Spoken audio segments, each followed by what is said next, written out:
I politely finished the first one. I wasn't looking for a second one, but thank you. No, fine, but I'm not used to that. They have something really that I recognize. You have to go this way. Okay. Oh, wow. Yes, look at it. Sorry, because for some reason. That guy's intimidating. It's a scary guy. What? You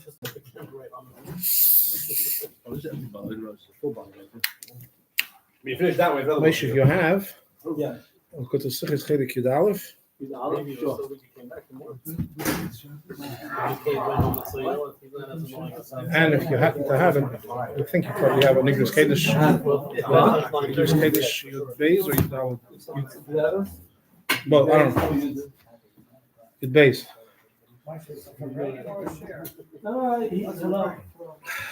You said you valid? JJ, you can sit down. No, nothing is going to happen. My ADD already.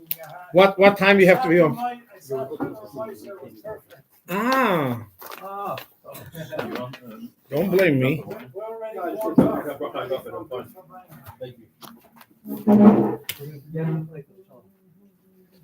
Okay. I have to go upstairs. You said in this case you bathed and you dollar? No rush. I can do it later. Some amazing Kishka?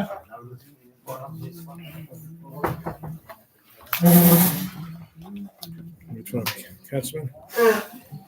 Eden tonight is the Elul of the Alter Rebbe. I looked up today, I remember, and I don't remember it, but I saw it. That in Tavshel Chof Gimel, the Rebbe Farbrengen, B'Shnas Akan. It was 150 years from the Alter Rebbe. Does it make sense? 150 years from Tavshel Chof Gimel. Yeah. And Shabbos afterwards, the Rebbe also Farbrengen. And he said that he was surprised that nobody realized that the Shabbos afterwards he Farbrengen. What? Will be 150. Maybe it was Lamed Gimel. Shnas Akan. 150 after Ayin Gimel. Do the math. And the Rebbe said that he's surprised I didn't start the Alter Rebbe snigging because you should have realized on your own that if a Farbrengen that's linked to the Alter Rebbe is here, etc. It was a Farbrengen where the Rebbe sang the Alter Rebbe snigging, and the Rebbe pointed. I didn't see it, but I heard it from those that were there. The Rebbe said the Alter Rebbe is standing right here. So evidently, these Farbrengens are not so simple as we think. It's not just that we get together years later. We're doing something magnanimous. We'll honor the Alter Rebbe as Chassidic Chabad. There's clearly something very real going on. So l'chaim. The Farbrengen should be Lanachas Ruach, the Rebbe and the Alter Rebbe. L'chaim. So, Rabbi, I was about Chof Gimel makes sense. Yeah, we're back to Chof Gimel. Thank you. That's what I thought, but I didn't run the numbers with a pen and paper. So a while ago, I heard an amazing anecdote that's linked to the Alter Rebbe and linked to the Rebbe. There was a younger man who came to the Rebbe for Yechidus. And he said to the Rebbe in Yechidus, he broke down crying. I heard this from the person that he told it to, and he omitted the name of the fellow with whom it happened for good reason. And he said, he cried very, very bitterly. And he told the Rebbe in Yiddish, Nach de Averis, was ich hab letztens getan, will ich nicht mamshel sein Leben. After the Averis I have recently done, I don't want to continue living. I'll leave it up to your imagination. I have no idea what happened, but that's what he told the Rebbe. He said, after the sins that I've done recently, I simply don't want to continue life. He slept with my Krishna.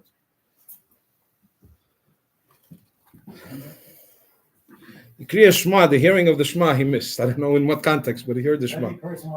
That's right. But listen to it. It's an amazing anecdote. Not that I'm the one to rank Rabbi stories, but it's certainly a very powerful. And he says he cried bitterly, and it took him a while. The Rebbe did not interrupt him, so to speak. The Rebbe simply gave him the time to cry. He cried for a number of minutes. And then the Rebbe said to him, like a very short sikha. He said, the Rebbe said it to me in Yiddish, and he said it with the sing song that we learned Chassidus. So don't quote me by the words, because I don't remember.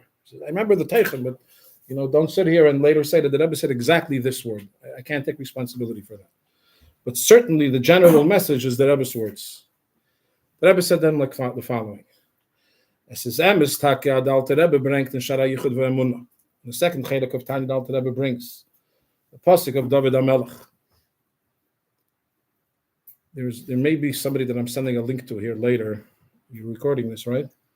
It speaks English, doesn't speak Hebrew. So if you don't mind if I add a few words in the middle for English, that nobody here needs a translation, but it'll be there anyway. I need the translation. You need a translation? It's even better. King David says in the book of Psalms, that forever the words that Hashem said when he created the universe stand in the heavens and they continuously reanimate the world. They bring the world back to life. It's more than resuscitating the world. They recreate the world. It's not that the world is there, but you have to keep the electric flowing. It's the world is literally created, so to speak, and gone and recreated every moment. But it happens so fast.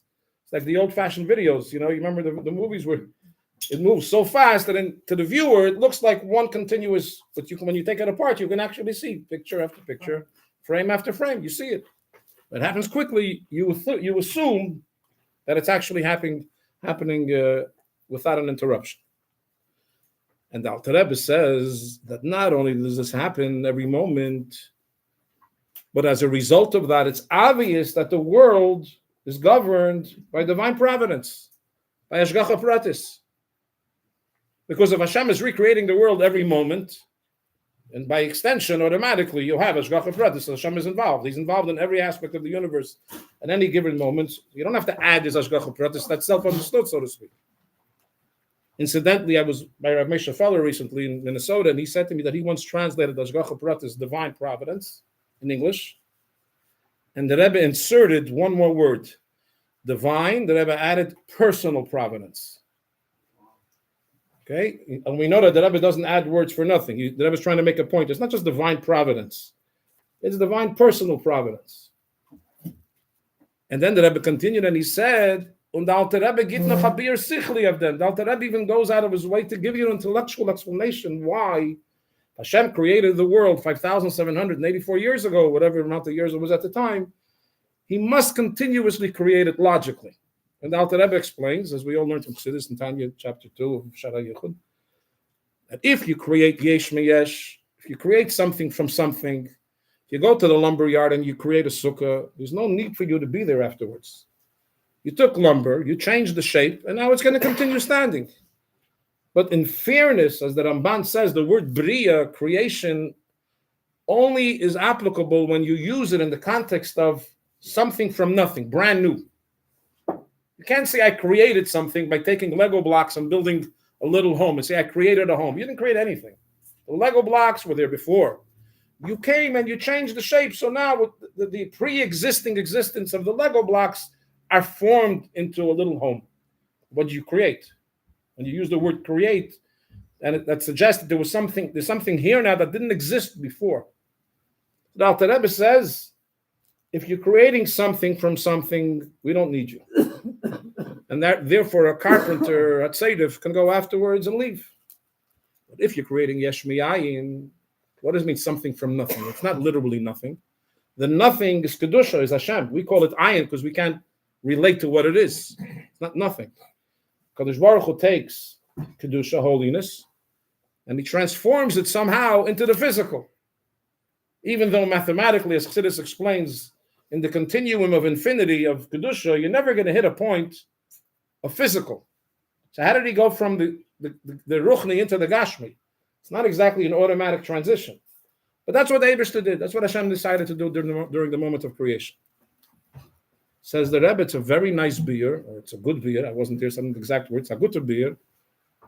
But the question remains, says the Rebbe, why? Since Hashem is not limited by any finite explanations, and even the human mind's understanding, Seichel, is also a finite tool. So how could you say, Rabbi Keller, I should really stand up here, but how could you say that just because logically Hashem has to create the world continuously, he's really stuck? He's not stuck. To our mind, he has to do it that way, because otherwise the Kedusha would revert, the Holocaust the godliness of what he created would revert back to its original state of holiness and not the physical. But Hashem is not limited to our logic. So maybe you and I would be stuck if we had that mission. But Hashem is not stuck. And if he's not stuck, then the question becomes, why indeed did Hashem choose to get himself into a situation where now, today, we're sitting at 5,784 years, and Hashem hasn't taken a moment vacation. Think about it. For 5,784 years, according to the Alter Rebbe, Hashem has been busy every second. He never had a chance to have a vacation. Could have done other lofty things. So he's busy recreating every aspect of the existence, the entire universe. On a more personal level, Hashem is busy the whole time from the moment you were born to recreate you and I, literally. That's what he's busy doing. And you say, for what? What are you gaining by this? Why couldn't Hashem figure out a way? Today we have remote control, autopilot. I just flew from Minnesota, and there was a pilot actually flying, a Delta pilot, sitting next to me. It's actually a fascinating conversation. Because he asked me what I'm doing. I said, I'm going to speak for Shabbaton in Minnesota. He says he's from Utah, and he's a religious man. He would like to hear what my speech is going to be. That was a mistake, because it took him 3 hours, and we exchanged phone numbers. I have his picture with the captain hat, with the pilot hat. He was fascinated. He never heard any of this language, like this Hasidic thought business. He was totally blown. He couldn't get enough of it. As a matter of fact, I was like a little uncomfortable, because after we got off the plane, he said, Rabbi, could you send me an email of yours? I did. So now he has my email. Then he says, could we take a picture together? I took a picture. He says, why send it by email? You can send it through your text directly. I got that. Yeah, okay. So he did. Anyway, he was really fascinating. But in any event, the Rebbe says like this. I actually told him this anecdote. The Rebbe says the answer is, Es vetach kommen der Baal Tshuva, in the Rebbe's words, the Baal Tshuva is going to come along, the one who wants to return to Judaism after making many mistakes. Yeah, Yossi, this is not, you're a genius. You don't need this now. And he's going to say, Ich hab Chof gemacht mein Welt. I destroyed my world. I have no reason to continue living. The Baal Tshuva is going to say, if he's honest, if you would know the mistakes I made in my life, I really have no reason to continue, because my soul came down from heaven for a mission. It wasn't just random. Hashem chose you at a given moment to come out of your mother's womb. And that mission was filled with Kedusha and Tara. And here we come along, and we made it so dirty and schmutzig that at a certain point you say, I think I failed this whole mission. There's no point of continuing. When you see the stocks are down, there's no point of pumping more money after bad money. So if you feel it, your neshama messed up so badly, what's the point of continuing? And it's an intelligent question to somebody who really cares and understands what he's asking. Says the Rebbe, Es wird doch kommen der Baal Tshuva, wird weinen, ich hab Chof gemacht mein Welt. I destroyed my world. Listen to the Rebbe's answer. Sagt man ihm, was weinst du? Why are you crying? Die Welt, was du hast Chof gemacht, existiert schon mehr nicht. Heint is a neue Welt. It is based on Alter Rebbe's teaching. The world you destroyed no longer exists. The world that we're in today is a brand new world. So what exactly are you crying about? It's not logical. In English they say it's water is under the bridge or whatever. The milk is spilled already. Too late to cry over it. The Rebbe is saying more than that. It's not that the milk is spilled, so what's the point of crying? What do you mean, what's the point? But I'm hurting. I don't have milk now. The Rebbe is saying something much deeper than that. You're worried here that your neshama messed up, and therefore you're saying that as far as God is concerned, my life is meaningless from a spiritual point of view, says the Rebbe. You're talking spirituality to me? The Rebbe says, I'll talk to you spirituality. The world in which you destroyed your mission is long gone. Now Hashem created a fresh world. So if he created a fresh world, why are you crying? I was invited to speak for Gimel Tammuz this past year in Flagstaff, Arizona. And I repeated this word from the Rebbe. There's a Jew there who's on his way to Yiddishkeit, not totally there. He finished it. When I finished, he says, Rabbi, that's a great plan. I can continue sinning. It's exactly his words. I can continue sinning. Because you just created a system here where as you sin, the old one goes away and you just start again. So I said to him, listen, first of all, I said to you, it's the Rebbe's words. Go ask the Rebbe the question. I'm not here to answer for the Rebbe. It's his word. He has to, I'm not going to give shot into the Rebbe's answer. I said, but if you're asking me personally, we're confusing two things. Hashem is not a new Hashem every moment. Shema Yisrael, Hashem Elokeinu, Hashem Echad is the same God. And you offended him. You hurt him. You hurt somebody's feelings. So don't tell me it's a brand new world. The world is brand new, but Hashem is not brand new. You owe him an apology. And for that, you have to do tshuva.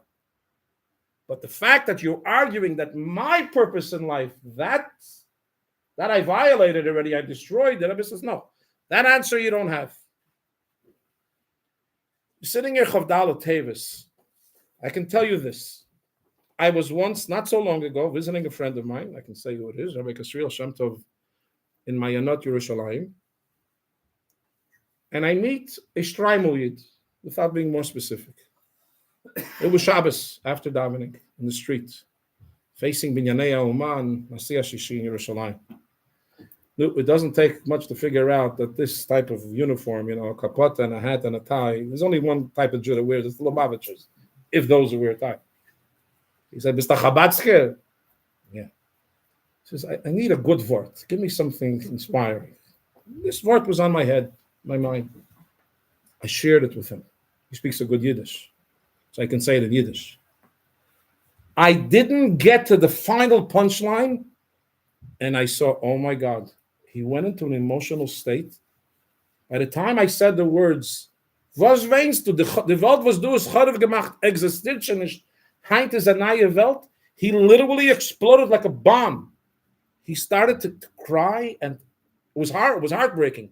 I just made a U-turn and walked away. I said, I don't know what just happened. But clearly a man has been walking around thinking, I'm done. If I'm honest with myself, I'm done. There's nothing I can do to take the clock back. And Hashem says, which clock are you talking about? In which time zone? In the time zone that we're living today, he didn't do anything wrong. It's a brand new world. The time zone that happened once upon a time, that world is gone. I'll deal with that. It's gone. So sitting Chavdal Teves, when you know that Alter Rebbe is here and he's participating, clearly is a very powerful opportunity. There was a very famous chassid in this community, to whom his credit worldwide jury today has the benefit of enjoying the Rebbe's sichos, because 99% of it or so was documented by him, the famous chassid of Yael Khan. And he had a lot of interesting anecdotes that he would use sometimes to illustrate his points. Sometimes you're sitting with a crowd, they're new to Chassidus, you start hitting them, with Samach Vav and Ein Beis. They're not so easy. But if you start with a story, then the story, not just an interesting story that encapsulates the point you want to make. So there were a number of stories that he used to use. One of them I remember, he told the following story. He said there was once a king, and he loved nature. Primarily, he actually loved to hang around in the forests. Beauty of the forest, the trees, the quiet, the animals. He would take 2-3 guards and his wagon driver, the balagala as we call him.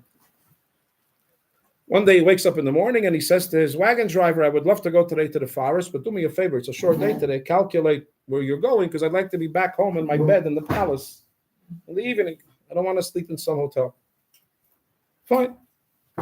Well, GPS the man didn't have, and sure enough, as we say in Yiddish, he was Farbrengen. Evening started to come and he couldn't find his way. And he says to the king, I would like to make a suggestion. I made a mistake. I don't know exactly where I am in the forest. And if I stay my course, I think I'm going to arrive there in the middle of the night. And I'm afraid, because the forests of those days were filled with bandits. And if a group of them attack, even if it's the king and his 2 guards, they're outnumbered. So the king says, so what do you suggest? He says, I would suggest we should exit the forest right here. We'll find some little hiktam. You know, Europe is full of these little, and we'll ask somebody to host us. I'm sure the townspeople will be happy to have the king overnight. And in the morning, we'll finish the trip and we'll be in the palace safely. The king agrees.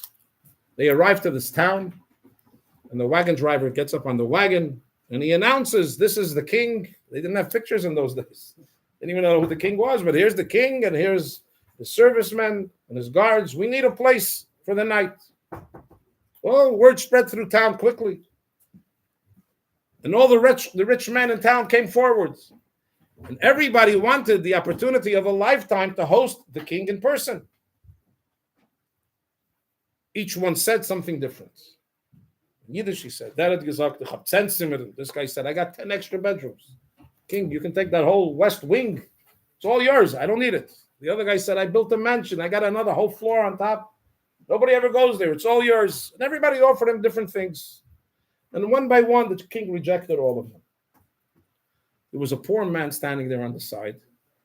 And he very much wanted to have the honor to have the king stay in his home. But his home wasn't exactly a 5-star hotel. And he knows he's up against the competition of people that really have what to offer. So he's quiet. But when the king rejected everybody, he walks over and he says, Adoni HaMelech, Your Honor, I see you accepted nobody's offer. So until now, I was embarrassed to make my offer. But I'd like to make an offer, he says. Ich wohne in a Heiske. I live in this little cottage, this little bungalow. It's not even exactly updated. And it's only one room. We sleep there, we eat there, we cook there, we live there. It's a one-room situation. But here are the keys. He hands him the keys, and he says, my family is more than happy to vacate the home for tonight, so the house is all yours. The king says, thank you, and he takes the keys. When the fellow walks away, the wagon driver says to the king, could you explain to me what you just did? The man told you the place is a hole. He told you it's a little stinky bungalow, you know what I mean? It's not exactly the most comfortable place to be. They all live together. It's probably not exactly the cleanest place on planet Earth. Why would you do that over all these fancy places where we could have slept like a mensch? So the king said to him in Yiddish, the way the story is told, the king responded, weil hat mir gegeben de Schliach, und bei ihm ist der ganze Stub meiner. He gave me the keys. And in his situation, the home is mine. In other words, a king, a real king, doesn't appreciate an invitation where you say, listen, let's share. After all, we're but equals. I need to go to sleep, and you need to go to sleep. I'll sleep on the east side, you'll sleep on the west side. We have different wings here, and everybody will get along well. Yeah, and who's the owner of this home? Well, the keys remain with me. Naturally, I'm your host, and you're my guest. King says, no. You don't understand what a melech is. A melech, by definition, is not a guest. Wherever he is, he's king. He's the only man that came forward and said, here are the shliach, here are the keys. When a Yid comes, he says, and he offers Hashem, and he says to God, you know, I'm a human being. I have my physical life, my physical pleasures, my physical enjoyments, but I would like to have Hashem as a partner in my life. I think I'm going to build you a palace. This is really, do we really believe we're capable of giving Hashem a palace? Do we really believe that we can even give Hashem 10 bedrooms or his own floor?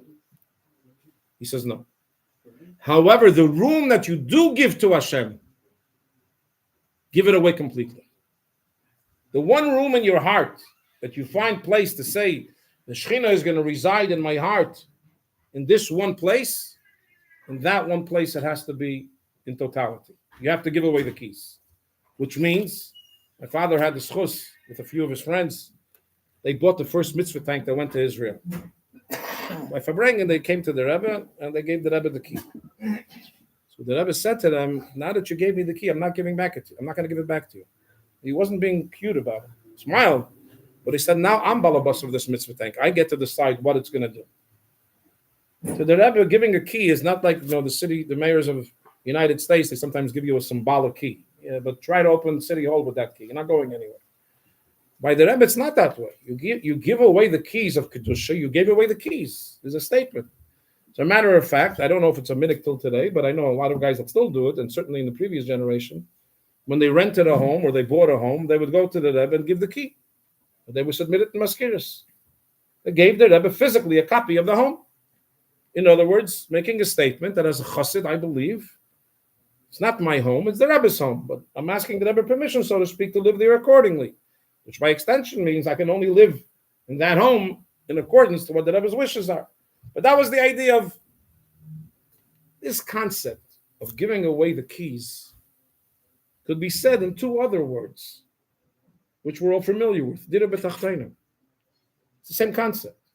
Dira b'tachtonim means you say to Hashem, I'm willing to make you a home in my world, not in your world upstairs, so to speak. In my physical world, I'm going to make you a home. What does that mean? It's not a question of semantics, of saying, I built for Hashem. I built for Hashem a home. We don't realize what we're saying when we say those words. They're loaded words. The Alter Rebbe in Tanya dedicates a lengthy few chapters to the concept of Dira b'tachtonim. Dira b'tachtonim means that Hashem should hang around my home in a way that he feels so comfortable that he feels that it's his home. It's not an easy welcome. You feel, even if you rent a hotel room, if you overstay your stay in the morning, which happened to me, by 11 o'clock, the front desk rings. Sir, what time are you checking out? You're supposed to check out by 11 o'clock. You only get to use it at a limited time. So even when you're there, you feel, to some degree, you're not really welcome here. You have your hours, well, go. You're not here forever. In Hashem's case, Dira b'tachtonim is when a chassid is able to say, or a Jew is able to say, the little bit that I'm giving, to say that we're going to come malachim, will be like the angels and I'll surrender my entire identity, that's impossible. Not only is it impossible, to some degree it contradicts the purpose of creation. Hashem is not interested. If a guy will say to Hashem, you know what, from now on I'm going to live in the shul, I'm not going to go to work, I'm going to spend 24/7, 365 in the shul. Hashem's going to say, I didn't create you for this. Don't do me favors. I could have had you as a malach in Shemayim. I created you on planet Earth to purify the earth. So go out and do it. But the concept of Dira b'tachtonim, the concept where we give the keys away to Hashem, there was another story that Rabbi would often use. It was a story of the famous story of Reb Chaikel. When the Alter Rebbe started Chassidus Chabad, we don't realize today what's going on, because the world today is in love with Chabad. There's no intelligent human being, in honest terms, that's searching Judaism and does not bump in to a Chabad Shliach, to a Tanya, to a class of Chassidus, Chabad.org, whatever you want. Because there's nothing out there that offers something intelligent, that's deep, that's all-encompassing, not just a Vort. Of course, there's a lot of Dvar Teves. Chas v'sholom, to say that there's no other Dvar Teves out there except for Teves Chilus Chabad, it's not true. There's a lot of things out there. But when somebody is looking for a comprehensive philosophy of how to live life, all of us know it doesn't exist. Alter Rebbe set out, he revolutionized something. He set out to write a book for the first time in history to take all of Pneumius Satira and package it in a way that it's a lifestyle. It's not an answer to a particular dilemma only. It's a different way of looking at life. So the Alter Rebbe had his way of looking at it. But the Alter Rebbe was not in agreement with virtually none of his colleagues. His colleagues all went to the same school. They all went to the Mezritcher Maggid. And they believed that if you really believe that Kedusha and Hashem is infinite, and it's not a game, it's not a pulpit rabbi that's giving a speech, but it's a tzaddik that's sharing insights from a Lakush, from Hashem himself. Where do you even have the audacity to think that you're going to connect to Hashem? Are you kidding? You don't understand that you're full of flaws, you're a human being, you have faults, you're not so perfect, you're going to become Hashem's buddy and partner. And they were right. Their argument is not wrong. There was a sikha where the Rebbe says that in theory, the Alter Rebbe's colleagues seem to make sense. So what was their solution? They quoted a pasuk that says, Tzaddik b'emunoso yichya, that a righteous person, a tzaddik, will live with his faith, with his amunah. If you change in the Hebrew one vowel, and it doesn't say yichya, you put instead of a shva, you put a patach, it becomes yichaya, he shall give life. Which then it means that if you live with a tzaddik, The tzaddik will give you his inspiration. You'll come along for the ride. This is a bad example, but even lahavdil in politics, we all know coattails. If there's somebody on the top of the ticket that's a powerful fellow on either party, very often down the ticket, down the ballot wins. So how did he win? He didn't really win. He came along for the ride. All the people came out to vote, and they voted a certain party line. Once they were there, they hit the other numbers. Once you're holding on to the tzaddik's gartel, and whoever's holding on, so to speak, will get through.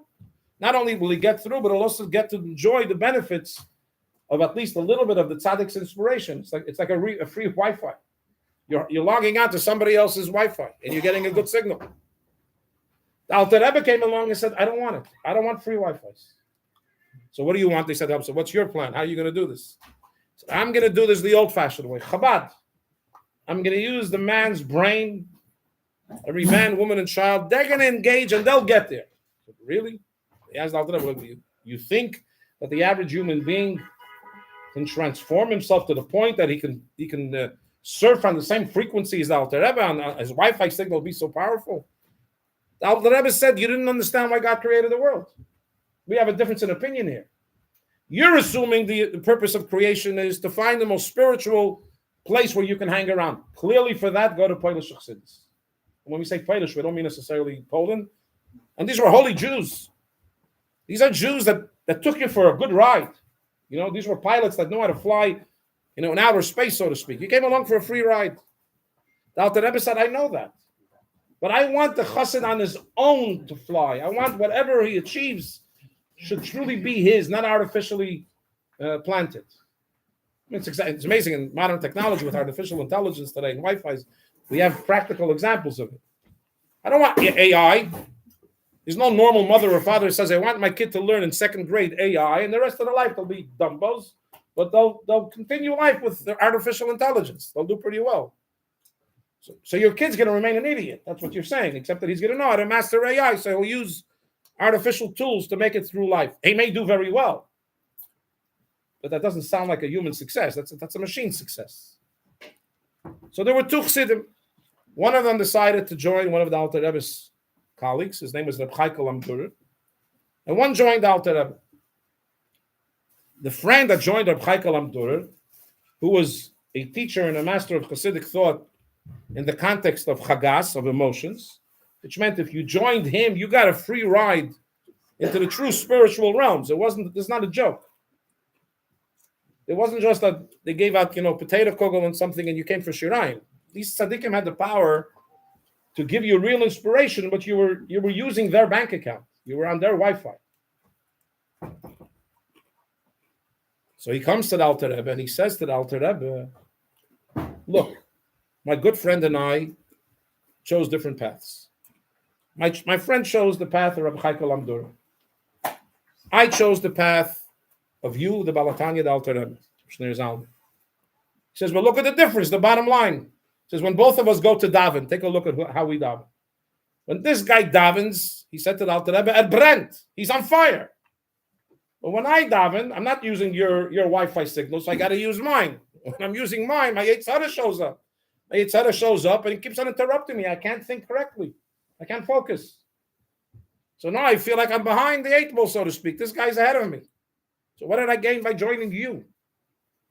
The Alter Rebbe answered him a very famous line. Alter Rebbe quoted him because this fellow said, Brent, that he's on fire. The Alter Rebbe said, Brent.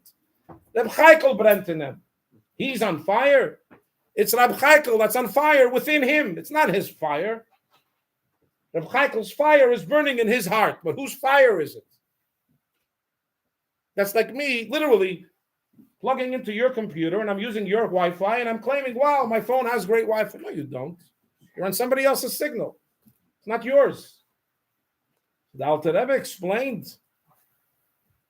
I don't know how much the Alter Rebbe went into the detail, but certainly what comes out of this story is the Alter Rebbe says, you're right. It could be if you go to my colleagues in different neighborhoods, you will end up further in the game. You may win the race. And you may actually do a number of mistakes on the way because you don't have the Kedusha and the Spirit to keep you going. The wind in your sails may dissipate sometimes. The Alter Rebbe says Hashem prefers the set of keys that you gave away Und the Shliach seinen bei mir says meine. Hashem prefers that even more than a guy that's going to offer him a palace and everything. And then I find out the guy offered me a palace because he was logged on to the king's Wi-Fi system. So it's not your gift. Alter Rebbe put into the word into the Tanya as Ayem Yem quotes famously the word emes. Titein emes liyakev. Incidentally, the Rebbe quotes this a lot. The Talmud Yerushalmi says, how do we know what the word emes means? In Hebrew, in English, truth means truth. Why does truth mean truth? Because a group of people decided that the word truth is going to spell, T-R-U-T-H, is going to spell emes. Could have been another word, but that's what they chose. But in Yiddishkeit, it doesn't work that way. It's not because we all agree upon that the word emes should mean emes. So the Gemara says why? Because emes is spelled aleph, mem, and taf. Aleph is the very first letter of the aleph base. Mem is the middle. Taf is the end.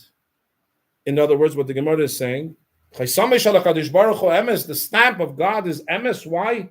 Because Hashem is only interested. He's an honest person. He's an honest dealer. Emes means it was true in the beginning, it was true in the middle, it was true at the end. There's no games. The end does not justify the means. You can't come to the finish line and say, what difference does it make? We won. Hashem says, we won. How did you get here?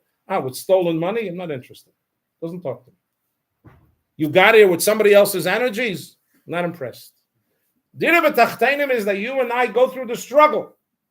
So in the strangest of ways, what Alter Rebbe says later in Tanya, in Chav Zayin and Chav Ches, if you're davening and you're struggling, Hashem says, this is fantastic. I finally got him to struggle. So from our point of view, we would say, this is ridiculous. I'm working so many years and I'm struggling. And Hashem says, that's exactly my point. Because you continue to struggle and you don't surrender. And you're fighting the battle till the end. And you're going to persevere. Why are you doing this battle? Why don't you surrender? Because I want Hashem to feel that I'm really giving it my best. As far as Hashem is concerned, that's the purpose of creation. So Chassidus Chabad comes along. It's the only book in our entire tradition of 3,500 years that says to you, not only are your shortcomings not as shortcomings, they're a virtue. That's Dira b'tachteinim, if you take the words apart. Dira b'tachteinim means I want the tachtein, the guy that's on the low end of the barrel, which in simple English means he's not perfect and he's full of mistakes, and I know he's full of mistakes. And Hashem says, yeah, you got the right address. I'd like to stay at this home. This is the hotel. You know, you ever go shopping for a hotel, you have to stay, and you find a rinky-dink at the end of the list, somewhere for $52 because everybody else. And Hashem says, that's exactly the place I want to stay. I don't want to stay in a 5-star hotel. Why? You built the hotel. It's yours. You're the architect that made it so fancy. You didn't do anything. You just paid the bill. So don't take credit for the 5-star hotel. Hashem says, I'd rather take a 1-star hotel or 0-star hotel. But that hotel, I have the keys. In other words, whatever you gave authentically. And therefore, it's only in Chassidus Teves Chabad. And especially on a day like today, when we talk about it, Alter Rebbe's neshama coming back down the mata, as the Alter Rebbe quotes himself, and Tanya and the Rebbe very often quoted it, Peil Yeshuis Bekerev Haaretz. Alter Rebbe on the day of his Hilula literally comes back into planet Earth. I'm not a maven, don't ask me how this works, but the neshama, so to speak, the signal is here for real. It's not something artificial that we're talking about past. He comes down, Peil Yeshuis Bekerev Haaretz. He accomplishes miracles inside planet Earth. This is where he is now. So with these 24 hours, and with all of the keiches, as the Rebbe would say with Alter Rebbe, not only what Alter Rebbe had in his lifetime, but every year the neshama of a tzaddik has an aliyah, it ascends. So it's already over 200 years, Alter Rebbe's neshama is going higher and higher. And now at this point, Alter Rebbe is back down here with us for these 24 hours. We're sitting here at a Farbrengen, which clearly the Rebbe seemed to suggest that at that Farbrengen, which you speak about the Alter Rebbe is physically present here, whether you see him or not. So we have this chus to sit by a Farbrengen like this, and clearly we know that we have an opportunity of Peil Yeshuis Bekerev Haaretz. The Rebbe would always say that on this Farbrengen they would always sing the Alter Rebbe's Nigun. They sang, and before that they would sing the Achana Nigun. There's a famous statement that the Tzemach Tzedek, I believe, made. The Friedrich Rebbe brings it in the Kutei Diburim, that when you sing the Alter Rebbe's Nigun, especially on the day of his Hilula, that's your Yechidus with the Alter Rebbe, and that's your pan. So it's not a game. In other words, the Alter Rebbe is promising you that he's going to achieve for you things that on your own you can't get done. And at the same time, if you participate and you're willing to vacate something, the very notion that we're here is already a proof that we're willing to vacate. We all vacated our comforts. We're here at almost 10 o'clock at night, not because the chairs are so comfortable, although they are, but we're here because we have one goal. We're here to honor the Alter Rebbe, not just honor in the American sense. We're here to take the Alter Rebbe's teachings and internalize it the way the Nasi Ashvi. It's interesting when you look at Basi Lagani. First, the Alter Rebbe begins how lofty the Moshe Rabbeinu is, and so on, and Alter Rebbe, and then he concludes that Neira Shvi is Shvi Larishain. We're the seventh to the first. In other words, when does the Alter Rebbe get to actualize what he set out to do over 200 years ago? It's when you and I and Deira Shvi do our share. Otherwise, the first one didn't accomplish. Avraham Avinu set out to create a Jewish tradition, a Jewish nation, but he didn't have that done until Moshe Rabbeinu brought down Torah to this world. In the same way, the Rebbe says in Basi Lagani, in the very first chapter, Shvi l'rishen, kol hashvin chavivin. As the Rebbe points out there, it's not that all those that Hashem loves, he makes them number 7. No. All those that are number 7, Hashem says, if that's the case, I love you. So here we are, Chassidim of Deira Shvi, the Rebbe's Chassidim, sitting here in Crown Heights on the night of the Alter Rebbe, which clearly means that the Rebbe is involved in person.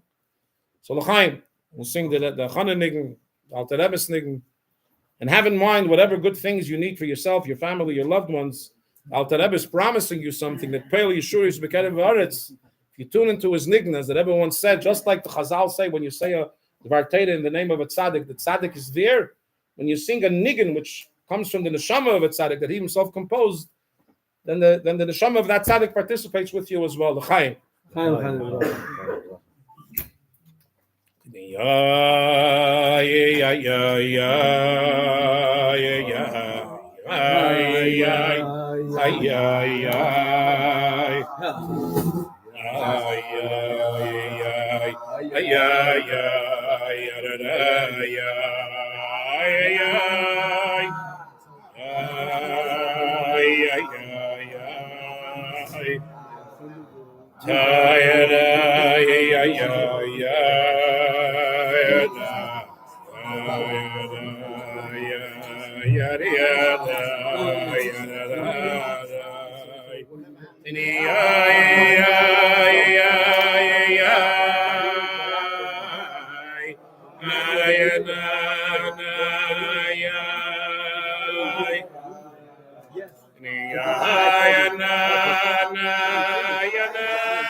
The Hals for the Rebbe, the gewünschte Yechidus. So halten and then klappen. So klappen ganz gut, I have to say. The klappen weiter auf lange gesunde Jahren. Chaim. Rabbi Katzman, what time is the flight? Keep going.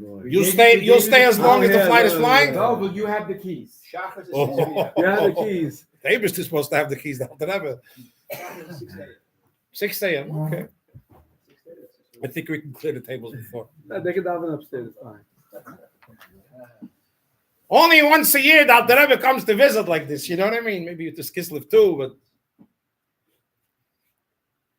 We're all convinced we're doing the Alter Rebbe a favor. Huh? Deep down, we're all convinced. We're being so nice to the Alter Rebbe. We're like, you got to give me credit. Pat me on my back. Amazing. Okay. There may be a slight different perspective on that one. Maybe, just maybe. So when I was in Eretz Yisrael this summer, fortunately my uncle Rabbi Sholem Ber passed away. I loved him dearly, and he was a real chassid. As one of our friends here in the community on Montgomery Street says, don't say the neshama should have an aliyah, say the neshama should have a yerida. Should come back down with Tchias HaMesim, so the Chaim. So while I was there, hey, look who's back. How was your flight? So it's okay, Shliach was in Teves. You know what you remind me of? It's a good story. By the Kinnis HaShluchim many years ago, the guest speaker, whatever you like to call it, was we're buddies. He's the smart one in the family. The guy went through pretty much the majority of Torah, for real. I'm not exaggerating. Try to stump him. See if you can catch him. You better run fast because he runs very fast. In any event, he worked in the Rebbe's library for many years. By the way, he's a proof to me that the world wasn't created even and equal. Because as much as I tried to catch up to him as a classmate, he wasn't even the dust behind in front of me. You know what I mean? I was like, there was nobody there in sight. Somebody down there, hundreds of miles ahead of me. So thanks to him, I still have a speck of humility. Not much, but a little bit. You know, I know that I'm not exactly perfect. There's somebody ahead of me in the game. Yossi, you're intimidating, but keep doing it. It's good. It's good. So what were we holding, Moshe? Yeah. So I went into Kfar Chabad. We have a classmate there, Yitzchak Cohen. He runs a bookstore. I live in Velvl. He never had medical issues. So I asked him, no, Yitzchak, Chadash, any new books? He says, yeah. I just wrote a book, he says, on Mendel Futterfass, a story in Hebrew for children. You know, when you say it that way, it doesn't sound very exciting. So why would I buy the book? But I don't know if I wanted to be nice or curious, whatever it was. I paid a few shekels at the book cost. And I start reading it, get back to my hospitality place. And I start realizing there's many more stories about the fundamental Futterfass that I never heard in my life. But in it, in the middle of the book, there's a beautiful story that for some reason it just, it's more than resonates. You'll soon see. It's more than resonates. You know, when you hit a jackpot, you know what I mean? It's like, wow. An interesting story. Now, Mendel Futterfass describes that when he was in Russia, I know we're all going to think right away it's that famous. No, it's another story. When he was in Russia and Siberia, he bumped into a goy. And this fellow used to work in the circus. So the Mendel said to him, I was always curious, how do you guys in the circus capture these lions? You know, lions are quite vicious. They're not exactly, you try to come to trap a lion, he's not going to sit there quietly. And in those days, they didn't have modern technology. You know, today, there's a lot of interesting tricks that they have. But in those days, they certainly didn't have it. Today, they even use airplanes. There's a lot of different ways they can do this. So he said there's two ways. One is you go into the forest. You identify from far where does the mother hang around with her cubs. When the mother leaves to get some food, then the hunters quickly snatch one little cub before the mother has a chance to be back. It's a brand new baby. How strong could he be already? He's up against a few hunters. They put him into a cage and they bring him to the circus, and he's raised there for the rest of his life. And that's pretty much the story. But then this Russian Jew, the non-Jew, says to the Mendel, but if you want a real lion, Yiddish, a nemesis leib, says, what's the problem with this one? Says he didn't grow up with the chevra. He doesn't even know how to give a roar like real lions do. He never went to school. You know, you snatched him before he had a chance to learn. So genetically, he's a lion. He doesn't have the training. You want one of those? Oh, that's not so simple already. They're dangerous. But we have a technique. It's dangerous, but we know how to do it. We send out a group of trained hunters. They go into the forest and they identify the area where the lions hang around. When the lions go away, a little bit, they don't stay in one spot. They work for a few hours, as long as they can, and they start digging a tremendously deep pit, an unusually deep pit, not just 10, 15 feet. It's really deep. When they're finished digging this pit, they put cement on the walls. So you really can't put your paws into the walls. Then they come. Sounds like Hamas. Listen to the story. Then they bring, excuse me for saying this in the shul, a porfete chazerim lach. Some juicy fat pigs, alive. And they drop them into this pit. And they leave. When the lions come back, they immediately identify the smell. They have a good sense of, they're hunters. They come to the pit. They can't believe their eyes. There's a feast down there. Like, come on, you got a few feta chazerim lach. Life couldn't get any better than that. But the lion looks and he realizes there's no hills here to climb. It's a one jump. There's no, you can't do this incrementally. But his taiva, his desire for eating these pigs is so strong. He takes the jump. He's got the strength, and he takes the jump, and he lands deep into the pit. And you can imagine, he makes some moitzi lechem in haaretz, and he finishes the whatever bracha he chooses to make. And he finishes off these guys. Now that his belly is nice and full, he wants to get out. But he didn't think in advance. He starts climbing the walls. There's nowhere to go. And even if you climb a little bit, he gets his foot, his paws into a little bit of, he's got such a high distance to go, he'll never make it. He really can't make it. That's how deep it gets. And now the hunters do something very mean. They don't provide him any food or drink. So how long could this poor lion survive on his own? There's no food, there's no drink. He's stuck down there. So he had a good snack, but it's going to keep him going for 2 days, 3 days, 4 days, 5 days. Whatever the amount of days is, eventually he starts dying. He doesn't have, there's no nourishment, and no drink. When he's on the brink of death, literally, he's taking his last breaths because he just doesn't have any strength. At a certain point, he's about to die. And the hunters are trained. They stand on top. They lower themselves down. There are a few guys together. He can't really fight. He's fighting for life. He's past the stage of putting up a fight at this point. And they tie up his hands and his feet. They cut off his nails, so later he shouldn't be able to attack. With a string, they pull him out. They have a cage prepared. The poor animal can't move. They stick him into the cage. They give him something to eat right away, something to drink. He comes back to life, but it's too late. You're inside a cage. And now, with a horse and wagon, they start taking him out of the forest. They're on the way to the circus, and then they raise him there, and the rest is history. Says Rabbi Mendel, when I heard this story, he said to himself, why would a chassid like me have to hear a story about lions and pigs? I mean, this is not my business. So, but everything that Baal Shem Tov teaches us, whatever you hear and see in life is a lesson how to serve Hashem. So I was thinking about it. And the Bible says in Yiddish. And I saw it's mamish my story. I understand the story perfectly. What do I mean? He says. And Mendel says, I was thinking to myself, when this lion was on his last journey out of the forest, did he leave silently? He says, nah, he's a lion. After all, he's the king of the forest. This is his last show, his last opportunity to be a big man. So with his last keiches, as he's getting out of the forest, he shouts to his friends, guys, Chevre Hitzach, be careful. Somewhere around here, there's a pit. And it's filled with fat pigs, fette chazerim. And it's so geschmack, it's a mechaya, you're going to be willing to jump. But I'm telling you now, be careful. Arrange investo, but Arois get invested. You're going to get in, you're not going to get out.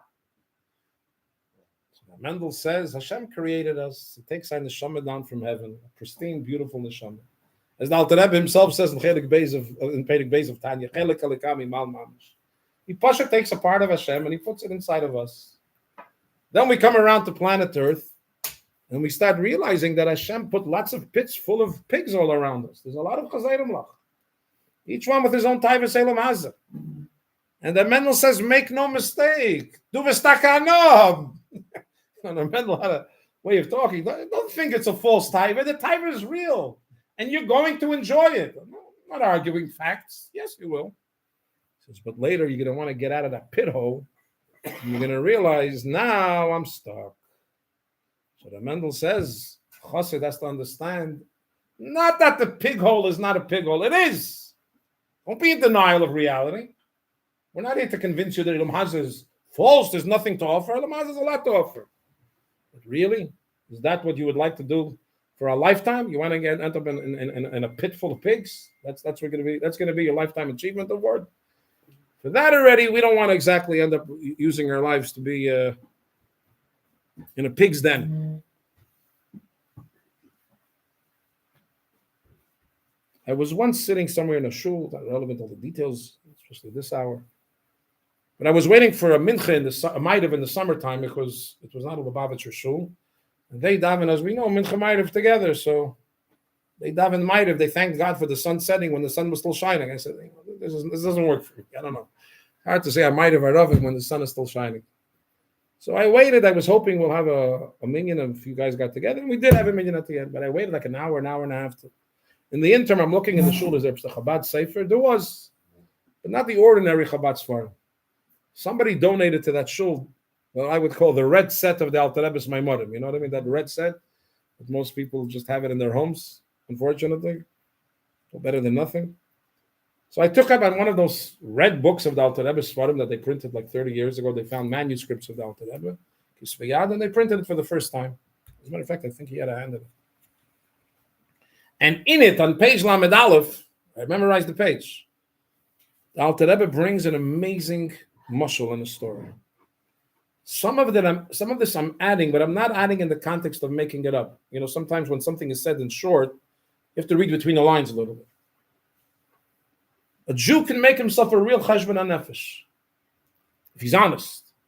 And he says, listen, if you knew what I know, we have a classmate, right, Kasri? We have a classmate that likes to say, we better all remain friends. He says, for a simple reason. Because what I know about you, what you know about me, I don't want anybody else to know about it. So let's stay friends. It's a simple calculation. So he says, if a Jew makes a real cheshbon hanefesh, what he actually did in his life, you may come to the conclusion, and you're still going every day to Shachris Min Chamayda with a minyan. You still have the chutzpah to say, Tashem, Slach Lano V'Nikachatano. How many times could you do this? You know what I mean? Since your bar mitzvah, or earlier, you've been coming to the shul, you daven 3 times a day with a minyan, and you say, I'm sorry, Daddy, I made a mistake. That was Shachris. Mincha comes around, you hear again. I said, yeah, is this guy, what can I do for you? I made a mistake, apologize. Half hour later, he's back again. Smite. What can I do for you now? My mincha was 20 minutes ago. What happened? I made a mistake. Slachlanu, apologize. Somewhere down the line, after thousands of times, you got to ask yourself, no, how much can I do this?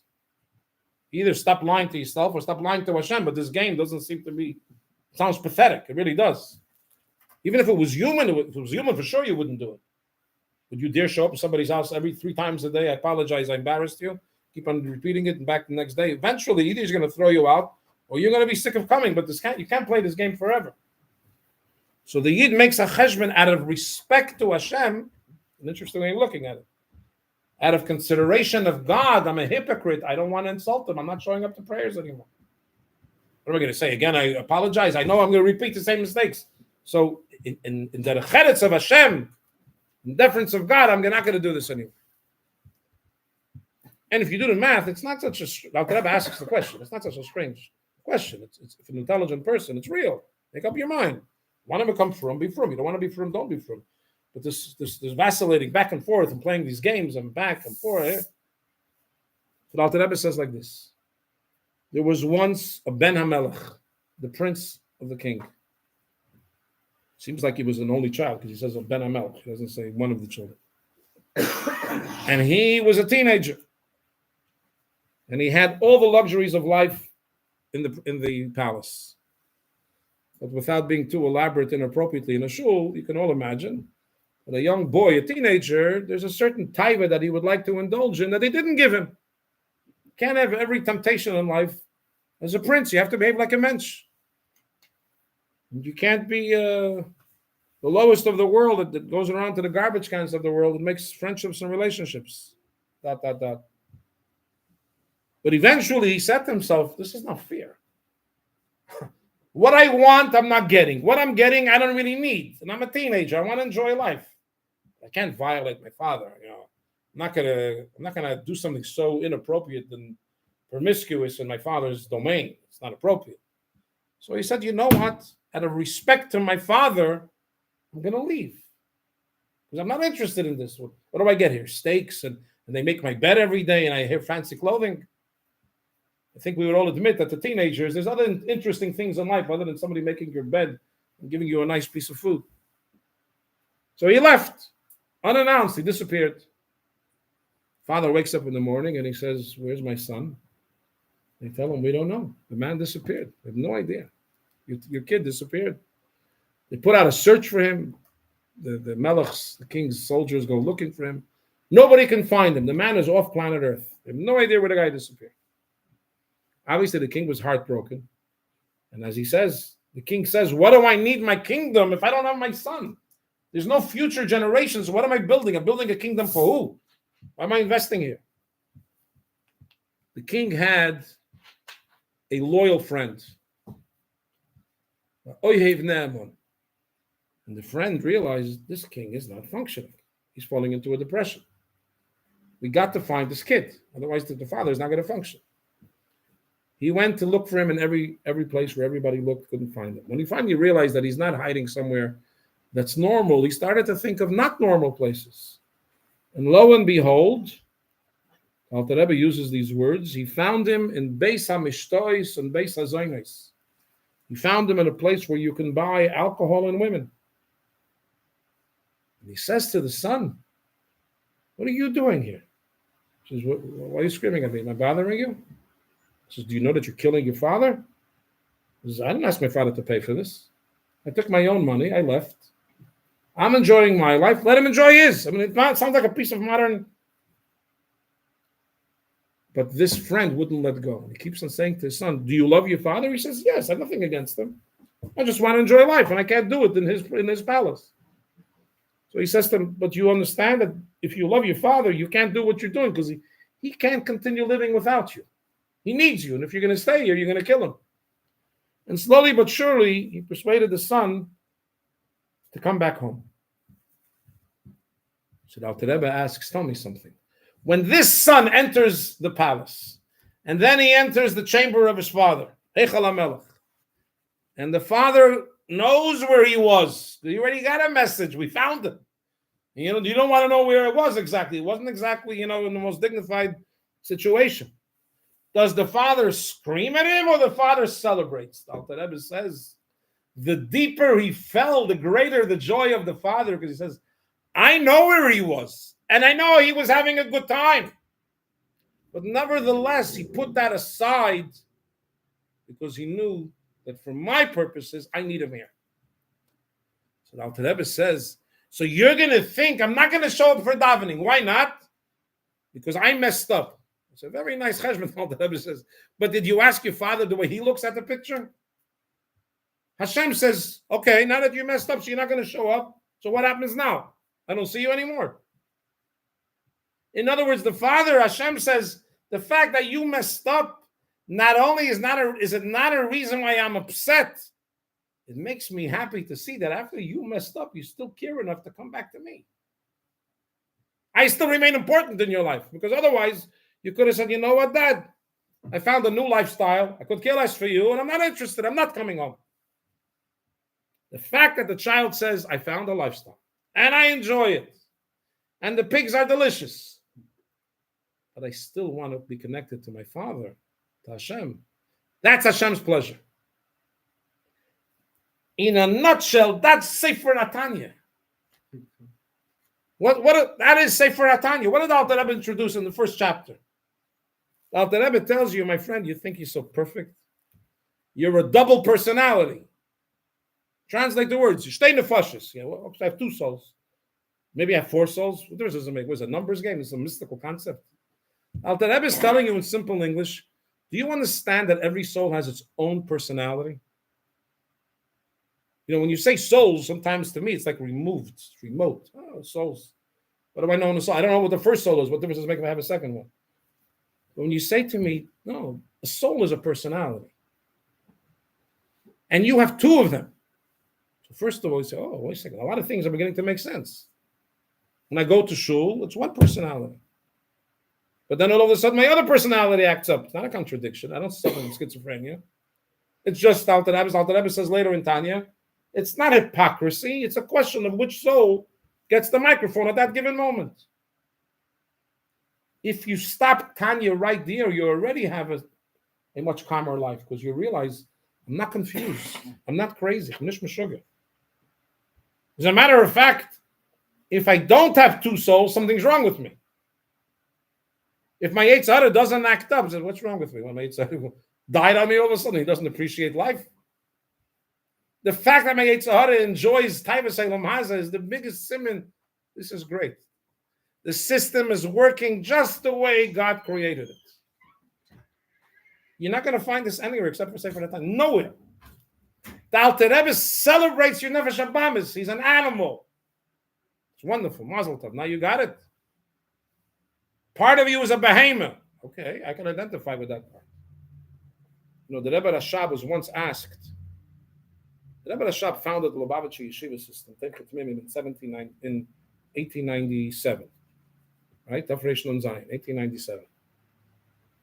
We all went to yeshiva, and you probably are familiar with the term Ranat. Ranat was issued by the Rebbe Rashab 2 years later, in 1899.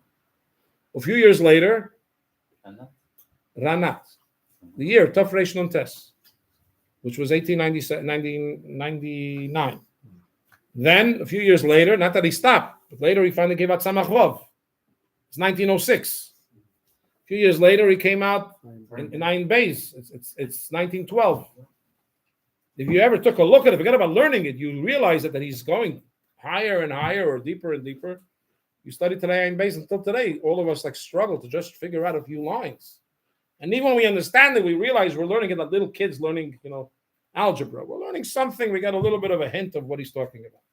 They asked the Rebbe Rashab, why are you doing this? Who are you talking to? The average student in yeshiva was 14, 15, 16, 17, 18, 19, 20 years old. The average guy.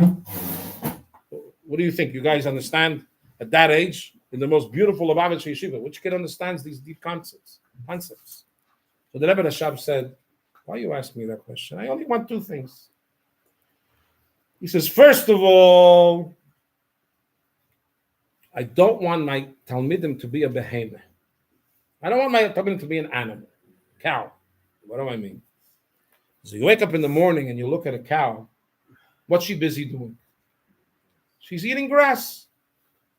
And she's pasturing. She's looking around. Her eyes look. Where's there more fresh green grass? He says, if you walked over to the cow and you said, ma'am, can I ask you a question? What color is the sky today? She would say, I don't know and I don't care. Why would she spend time picking up her heavy neck, looking to the north? There's no food there. She has zero interest in looking this way. And she's right. Why are you checking out the skies? Go figure out which field has food. That's what a cow does. Rebbe Rashab said, I don't want my Talmidim to be a behemoth. I don't want my Talmidim to be a cow that they go through life and all they can do is relate to the physical. At least if I teach them higher and higher, I'm forcing them to raise their neck and say, wait a second, besides the earth and the grass, there's something else in life. They'll understand more, they'll understand less. But a chassid knows there's much more to life than your meat and potatoes. There's more to it. There's depth here. And then the Rebbe Rashab said, and what am I asking? What am I asking? I'm asking them to change via horele. A horele in Yiddish is, a hair is a hor. A horele is like saying a tiny little hair. I'm asking you to change the width of a tiny hair. You ever looked at one isolated hair? It's hard to even see it. You have to put it in the light and you see this little thin thing. So the Rebbe Rashab said, what do I mean? Because when the captain of the ship embarks on a new mission and he's leaving port, he's got this big steering wheel. I remember as a kid, the first time I saw it, I think it was here in Manhattan on the Intrepid. You see this gigantic steering wheel. It's got 360 degrees on it, basically. And he's got instruments there, the captain, to navigate exactly on the right degree. Says the Rebbe Rashab, what happens if the captain, instead of being on 360, he's on 359? No human eye would notice it because the difference is so small. The circle is 360. You're off at 1 degree. Unless you have an instrument, you're not going to know that you're off. And he leaves the port, and everybody's happy we're going in the right direction. But as you travel hundreds of kilometers or miles, whatever, you suddenly start realizing as a passenger, you say, Captain, are you heading in the right direction? I said, what happened? I said, I don't know, but I'm starting to see a different country. You told me we're going to Portugal. I don't know. We're ending up somewhere in the north as you cross the Atlantic, or the reverse. He says, at this point, the captain has a big job.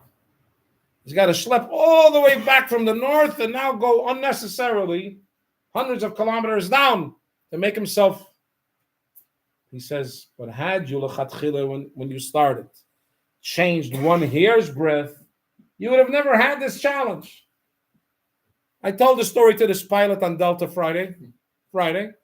Flew to your friend Velvl.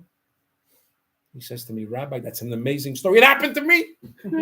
I said, what happened to you? He said, before I started flying Delta, I used to fly for the United States Army. I flew the F-15. Maybe I shouldn't even say all of this. He says, one night, we were supposed to take a squadron of planes from Vegas to the Army base, the American Army base in Carolina. He says, usually there's 2 pilots that navigate each plane. I was doing the flying, and the other guy was doing the instruments. So he says to me, calls him by his name. I don't want to say it publicly, so I don't want to never get back. And he says to him, listen, it's all automated. I'm putting it into computer. There's nobody on the flight, so it was nothing dangerous. You just fly, you'll get there. Says a few hours pass by, whatever it takes to go from Vegas. It's pretty far. Vegas is all the way down in the southwest. He says, all of a sudden I hear over the radio the watchtower in Carolina say, pilot, look over to your right shoulder. We're 10 miles down on your right.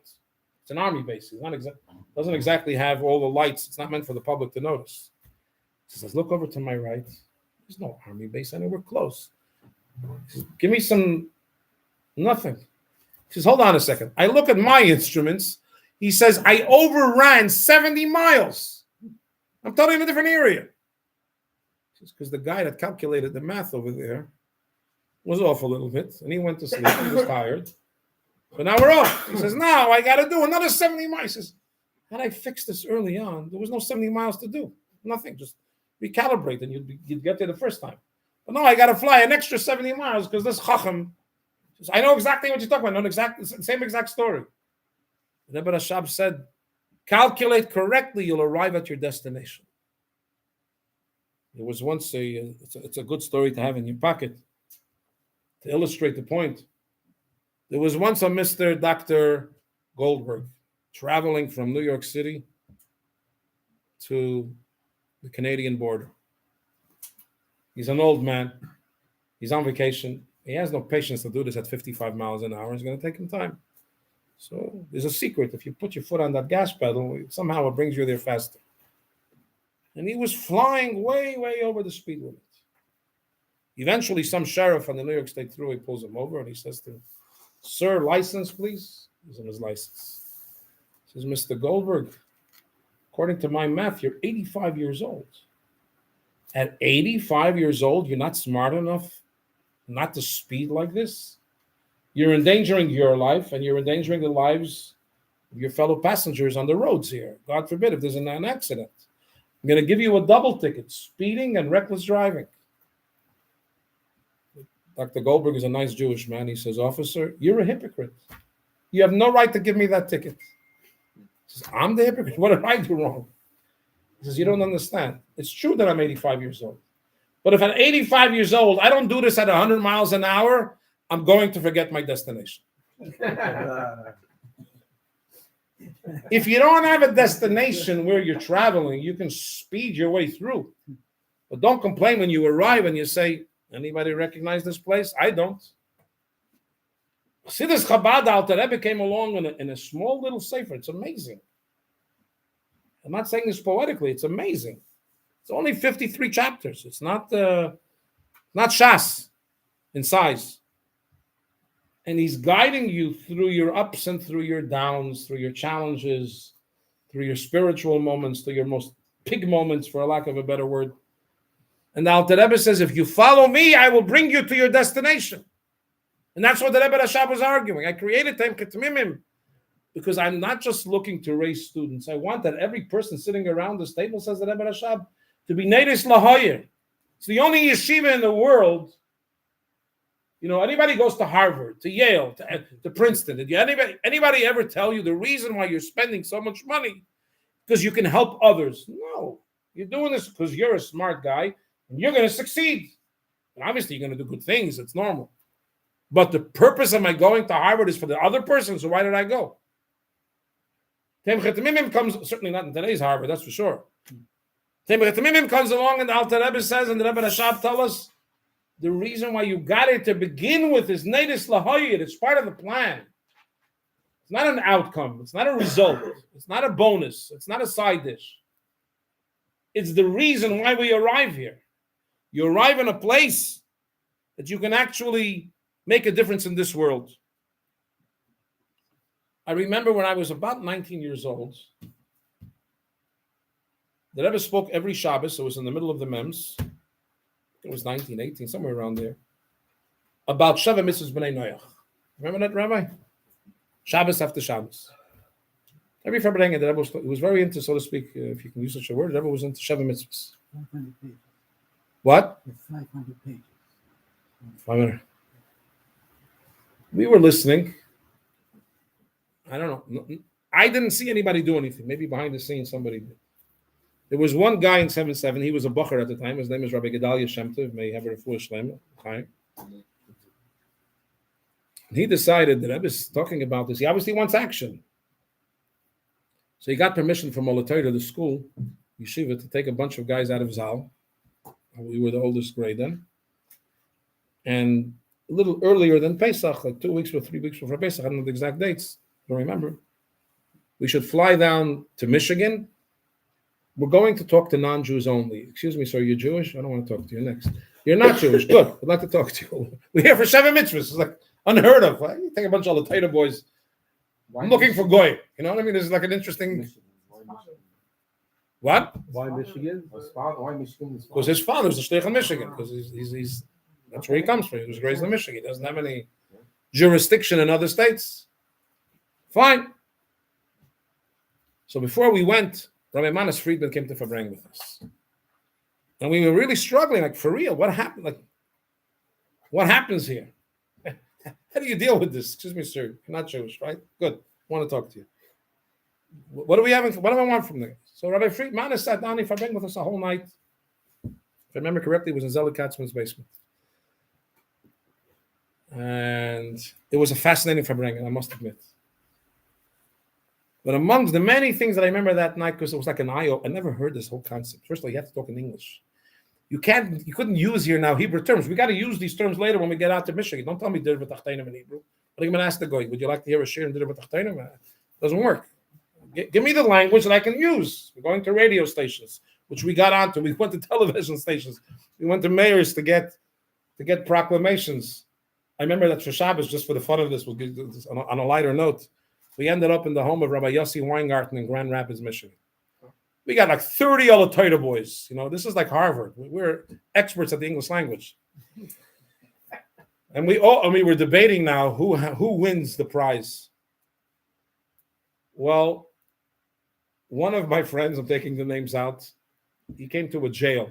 A number of us went to jails. And it was before 9/11. We asked the warden if we could come talk to the prisoners. I mean, who else to talk to? They should learn stuff. So sure, come back tomorrow. I can't give it to you right now. Fine. One of my clients, I ended up in one jail. He went to another jail. He comes to that jail. He's a very passionate guy that grew up on this block, about 10 houses over. And he's talking and he's giving the Rebbe's message. But eventually he realized, I don't know, what do I'm supposed to stop, or this is like a one. So he says to the guys, how much time do we have? He says, 12 years, 14 years, 16 years. We got time. Time is not an issue. This guy also speaks a very good eloquent. I shouldn't do this on recording, but he says he has a very good English. You'll fill in the rest. So they asked him, he was being interviewed on a radio station. because he pretty much won the cake that night. He definitely. He asked him on a radio station interview, Rabbi, with all due respect, you're a rabbinic student from Brooklyn, so I'm sure you're here for the non-Jews, as you say. But what do you do when you bump into Jews? You're Jewish. I mean, what do you say? We don't talk to you? So he said, no. Obviously, the primary mission of being here now, the Rabbi Schneerson wants us to talk to non-Jews, 7 mitzvah laws. But we also brought with us the unleavened bread, which we have in our trunk in case we have unleavened bread. Go explain to a guy he's got unleavened bread. He had a few of these interesting expressions. Anyway, we served unleavened bread and we were visiting the inmates. So Manas Friedman that night during that Farbrengen taught us, he said, you know something? The key to life is tucked away in Tanya chapter 6. You know, we all think we're geniuses of Chassidus. We're all thinking, we're in chapter. How do you get to chapter 6? It's about bittul. It doesn't sound like the key to life. It says it's about 6 or 7 lines down from the top. Take out a Tanya. Still like Rabbi Friedman, where you going? It says, "Ve'ein HaKadosh Baruch Hu shoyre elu b'makom Shabbat letzla yizbarach." Hashem does not reside only in a place where there's bittul. In all the Torah language, there's bittul. You're a nobody, then Hashem resides there. Bittul. Manas asked the obvious question. I thought Hashem is everywhere. Alter Rebbe asked that question in the last 2-3 chapters of Tanya. That's the last 3 prakim of Sefer Tanya. When Aleph and Beis and Gimel especially, Alter Rebbe asks, what do you mean the Beis HaMikdash is holy? Hashem is everywhere. So how could you say only the Beis HaMikdash is holy? So Manas says, Hashem is everywhere. But some places, he's there by default. Some places he enjoys hanging around. What does it mean? He says, when you make space for somebody, you invite somebody to your chair, but you don't move, the guy says, thank you for the invitation. Where am I supposed to sit? You occupy the chair. You have to move. When you make space for another person, that's the greatest einig you can give to another person. More than any financial gift. You're willing to give up you for me? It's a separate conversation. But I was once in a Hasidic community not far from here, upstate New York, on exit 130. He speaks similar Yiddish. And I gave a talk there. And I asked the rabbi there, I said, tell me something. In Jewish law, how much do you have to give a Jewish woman in order to marry her? Minimum. In Maseches Kedushin we learn, Shava Pruta, a coin. I said, really? I mean, is this for a joke? You're telling me that I'm a father of daughters also, Baruch Hashem. You're telling me my kindalach are only worth a coin? If they're boys, but they're girls, they're worth a coin. You can. What's going on? He didn't like the question, but he certainly didn't have an answer. The answer is, the Gemara says in Kiddushin, what happens if you come to a woman and you say to her, Iskachili, become betrothed to me because I'm going to give the money to your friend. She doesn't even get that coin, the one coin you're giving her. The Gemara says, Mekudeshes, she's married. Why? The Gemara uses this expression, with the pleasure that you just gave her, that you're honoring her friend in her honor. She gives away her soul. What does that mean? Come to somebody and you say to them, here, I want to invest the rest of my life in you. That person says, really? From all the people in the universe, you're choosing me? You don't have to get, there's no greater compliment. It's not about the gifts. The person will answer you, yes. By every chuppah, the chassan says to the kala, re'at mekudeshesli. By law, he has to give a shava prut. It's got to be worth a coin. What he's saying is, from everybody in the universe, I'm choosing you to invest the rest of my life. The response that he gets is, yes, I'm yours. Now we got a legal question. How do we close the deal? We got to have a transaction here. We need a kinyan. You have to close the deal. The legal process requires a coin. Put a coin on the table, and you sign and you seal the deal. Not that the person sells themselves for a coin. There's no greater pleasure in life to be with somebody that's willing to vacate themselves for you 24/7. It's not the reason why children love their parents, but it certainly helps. A little baby knows if they just cry, mommy's going to be there. Doesn't matter if it's 2 a.m., 4 a.m., 6 a.m. It has nothing to do with the clock. Mommy could be exhausted. I'm hungry. If I cry, I know within 30 seconds I'll be fed. Well, what he's looking for, I don't think Tati has. This was before this modern generation. In other words, what a person wants deep on the deepest of levels, on the purest of levels, is make space for me. Give me what I need. Hashem created the world, make space for me. It's not easy to make space. Do you know how many people would love, we're all asked for people for charity. All of us, on one level or another. It's one thing when the guy says, if you give me X amount of money, I'll be happy, I'll go. The guy says, by the way, can I move into your house too? I say, hey, wait a second. No, here's your money, hate, and do whatever. Move into my house. I'm not about to start inviting everybody into the home. It's not a financial question. This is my comfort zone. I'm not going to vacate myself for you. In Hashem's world, Sheva Mitzvahs B'nai Noach is to teach the world that Hashem is not asking for much. But Amunas Hashem you believe in me, you're willing to vacate your space for me. If you're not willing to vacate your space for me, don't tell me you believe in me. That's not called faith. Which, by the way, not this story, but I said this to him. He was like blown. This is faith. I said, it's a different type of faith. Don't tell me I have faith in the abstract. You want Hashem to join you? Hashem doesn't show up unless you're willing to give yourself up a little. It doesn't mean you become nothing. It just means that you recognize there's something greater going on. So the Alter Rebbe gives us the mashal of Moshe, how are we doing? No, I wasn't asking how are we doing. I'm saying, seriously, 12 years, 14 years. Is anybody in for 22 years? 20 years. Huh? May it be a successful moment. I'm glad that you're You've being been saying it liberated. for the last hour and a half. You can't. So I want to say this to you. By Chassidus Farbrengen in today's generation, this must be said. And that's why I asked Rabbi Katzman, who deserves the credit of putting this together. Page 210 in volume 11, look at the Sichos, Yud Aleph. The Rebbe asks the obvious question. Most of us around this table, I believe, most, were Zeicha and remember the Rebbe personally. Not sure if everybody, but certainly a majority. But regardless, we have today an entire young generation that didn't see the Rebbe Begashmis.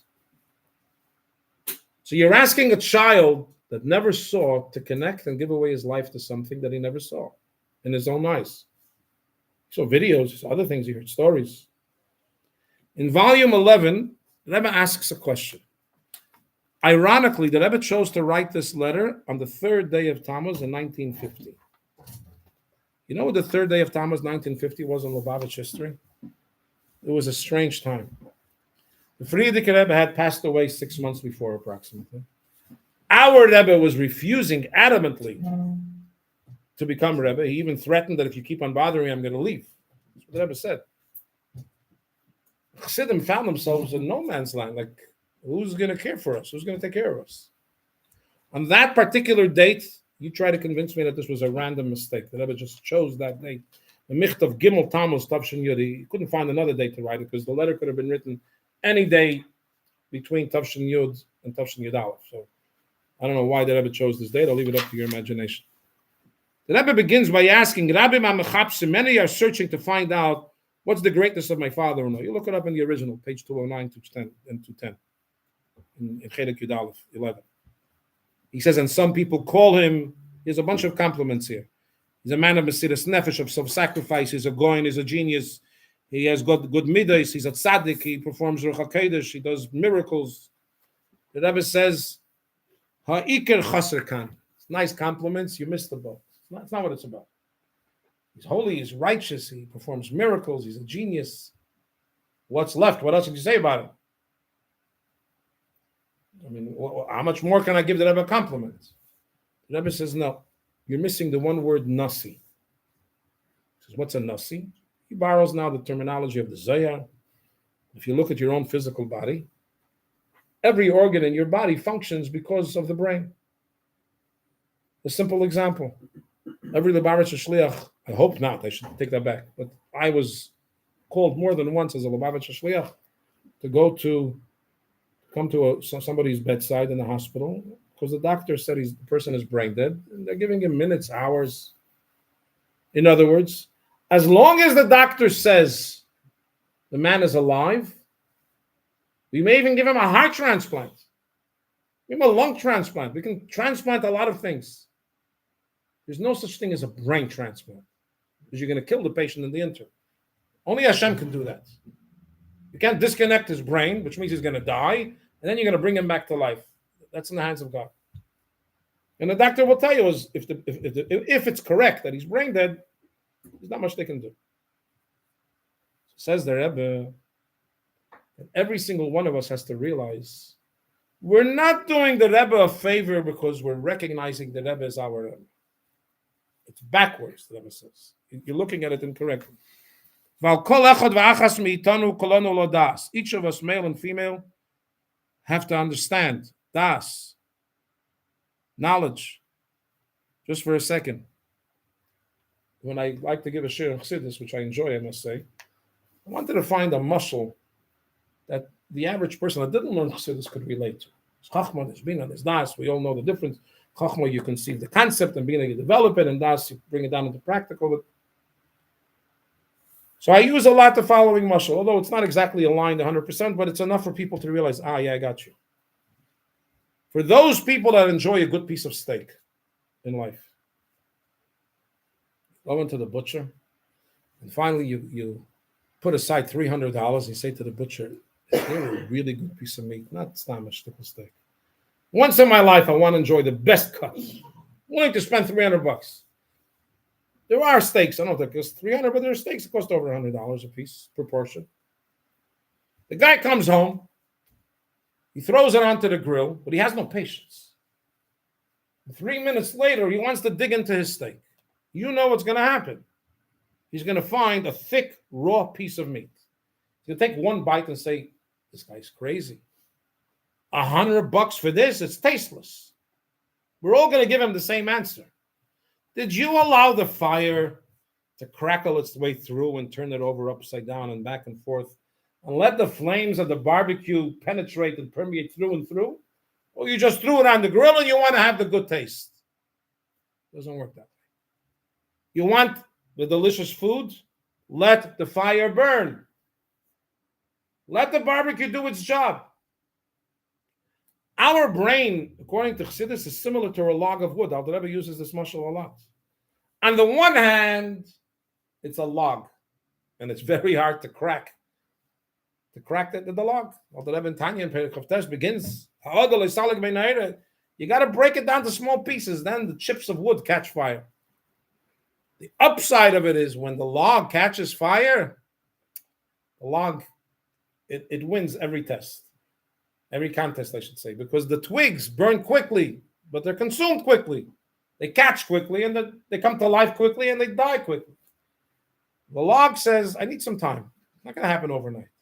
But once the log is burning, your fireplace can go all night. It can warm an entire house. Chassidus wants from us das. Das, the Rebbe says, is you got to spend the time. Don't say, I thought about it. I gave it 5 minutes. I don't feel it. Doesn't work that way. Das requires continuous. To anchor your mind and your thoughts. Asher. That a Rebbe is a mind, is a brain, and a head. What does that mean? The Rebbe translates. If you remember nothing else tonight except for these 8 words, these 8 words will guide you for the rest of your life. From the Rebbe and through the Rebbe are all the ashpois that Hashem gives us from heaven, whether it's Gashmius or Ruchnius, comes through the Nasi Adair. By connecting to the Rebbe, you connect to the Eibishter and higher and higher. In other words, what's the Rebbe saying? Some of us, or some Jews, I should say, they look at a nasi, at a tzaddik. I have my life. The tzaddik, he has a job to demand from me. Remember what you were created for. Give up some of it. So I'm inspired and I give up. And I consider myself a good man. I gave up. Well, how much more could you ask from me? The Rebbe comes along and says, you're looking at the whole situation backwards. Why do you have a pulse? Because Hashem is giving to you. Shema Yisrael Adonai Eloheinu Adonai Echad. Comes from one God. There's no other Hashem. But how does Hashem choose to deliver that bracha to you? You ever see a smartphone or a flip phone? My smartphone is an anti-Semite. If you don't pay the bill at the end of the month, he cuts me off. Every month I got a problem with him. I don't take care of him, he cuts me. Verizon leaves me a message. You've been rerouted. Yeah? You call Verizon, they say if you enter your credit card, you put in your credit card, wait 3 minutes. Nobody came to fix my phone. Nobody diagnosed it. What happened? The way a phone works is you don't talk phone to phone. You talk into your phone. Your phone has a signal. It sends off the signal to a satellite dish in outer space, carries your message to South Africa, and then it comes back down again. Comes along a smart Jew and says, why should I pay Verizon? I have a good phone. I'll talk to you directly. Okay, see what happens. Hashem made the world in such a way that every bracha that we need comes through the Nasi Yadoy. Whether we like it or not, he's never asked us. That's the way the system is built. Mimenu val yodoyim kol hashpois begashmius and ruchnius. You made money, you should know it's a bracha that Hashem gave you, but it came through the Rebbe. That's what a brain does. A brain brings life to every aspect of the body, which is the reason, heaven forbid, if a person went through a stroke, they can't move a foot sometimes, God forbid. They say, what's wrong? He has a foot, move. The count of 3, move your foot. He says, I can't. It's not moving. His foot is there. His head is there. The arteries are there. The blood flow is there. They're not connected. There's some electrical signal that went down. And because it's down, it's not operating. So the Rebbe turns the tables on us and he says, you want to have your brachas connect to the... The Rebbe always gave credit to the Frierdiker Rebbe. He didn't take any credit for himself. You want the brachas in life connect to the Nasi Adar, not because he needs you to connect him. Because we need that Hashem should connect to us. And there's only one way to do it. You can't outsmart the system. So when we realize, Chassidus in Tanya especially, the Alter Rebbe has many levels of Avos Hashem. Different things that inspire you. The most basic level Alter Rebbe puts forth is the argument of Kihu Chayecha. If not for anything else, forget about Hashem's greatness. Think of your greatness. I'm enjoying my life. But since my life only comes from Hashem, and I know that, because not every human being wakes up in the morning, unfortunately, it's in my good interest to be on good terms with him because he's the provider. I don't want to lose him as my provider. So when the Rebbe says to you, I'm asking you to do something, is that the Rebbe saying, listen, he's intruding into my life. And he doesn't know when to stop. He gets pretty pushy, I want chitas, then I want Rambam, then I want this. Like, there we go. You get easy there. I've been doing pretty well. Or is it the Rebbe is saying, I'm telling you that in Deir Shvi, at this time in history, this is the way we connect to Hashem. This is the way the brachas happen. This is the mandate of the hour. And we're blessed to be chassidim, to know we're privy to a secret. This is really what Hashem is thinking about. This is what's on Hashem's agenda. And the more I do it, like anybody else, like any other relationship, the more you invest in it, that's what the Rebbe says. The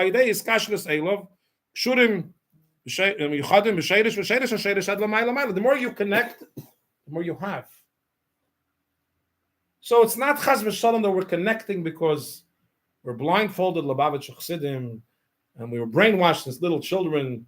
We have a Rebbe and we forget about the rest of the world. And Nabach, Rachmanis on the little kids, they're stuck with a narrow vision. These kids are being told a secret that the vast majority of the universe has no idea.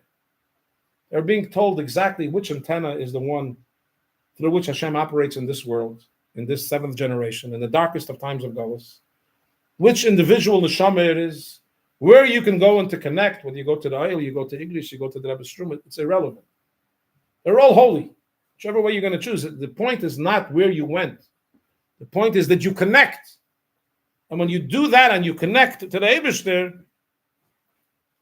now when the Rebbe came and was Makabel the Nesias in 1951 officially, he was a Rebbe before obviously, because the world always needs a tzaddik there.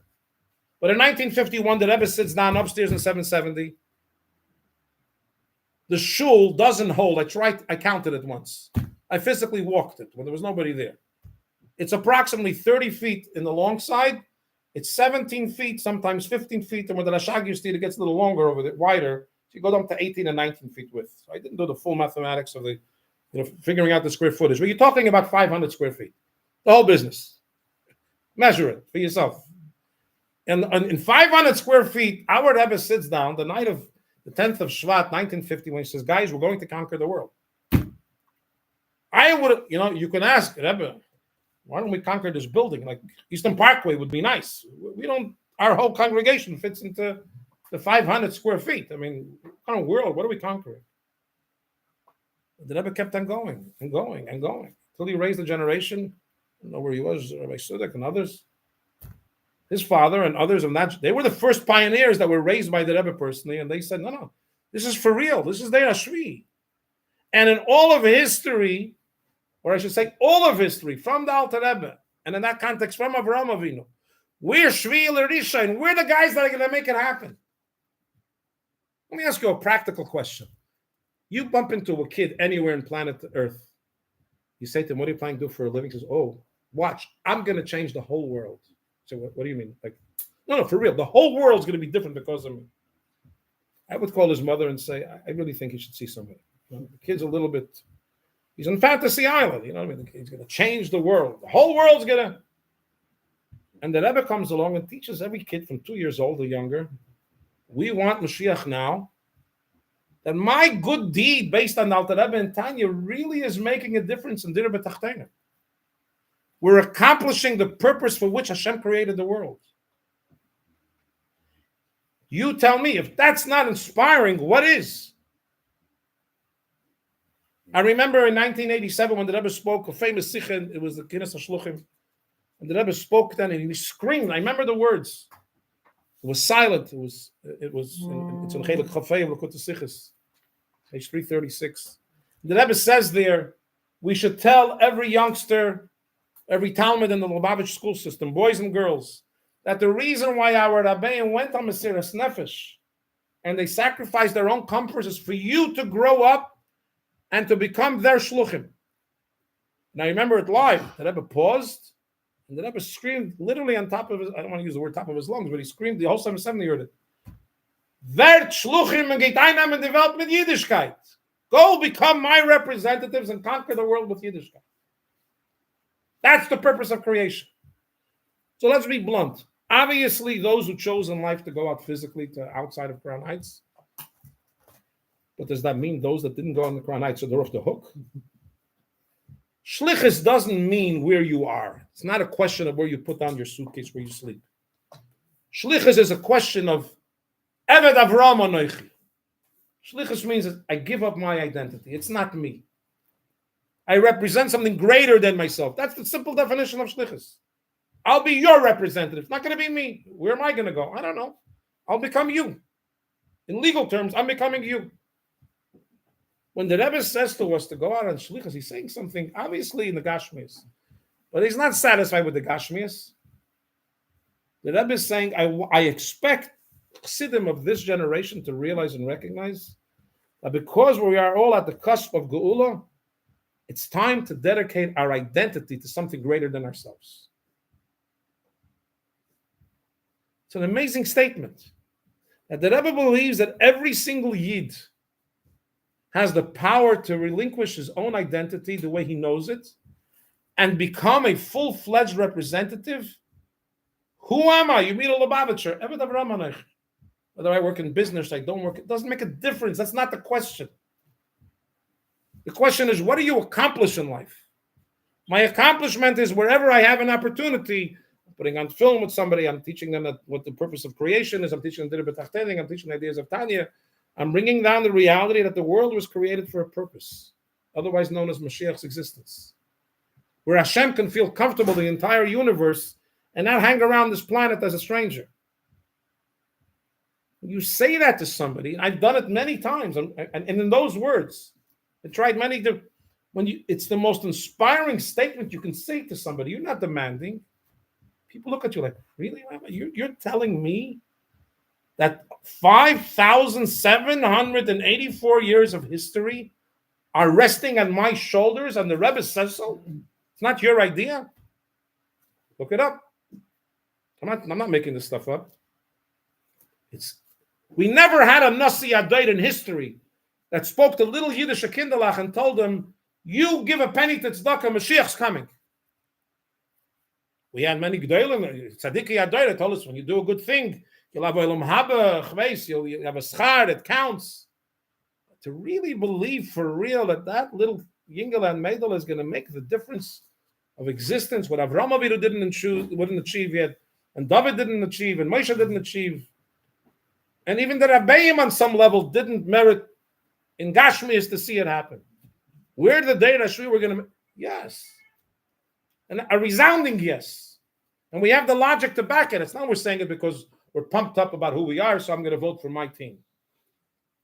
There's a logic behind it. Because what I'm doing is on the backs of millions of endless of generations that were here before us, and they made this happen. In Lekut Sichas Chedek Yud Aleph, I must say, on a personal level, I love these two pages. It's not just pages that I happen to look at. I look at them very often, quite often. That's why I know it's not like I memorize the book. These two pages I know. On 2:11, excuse me, on two, what is this here? Yeah, 11. Yud Aleph. The Rebbe writes a letter. You got to hear this. If this is not wild, I don't know what wild is. It's ta'arti l'shmoya. I was pained to hear that you're not feeling well. And some even say that sometimes you're depressed. There's Bazicha Rebbe gefallen. You would think the Rebbe would say, I wish you were a full shleim. The Rebbe says, no. Li pella gadol hazeh. I'm surprised at you.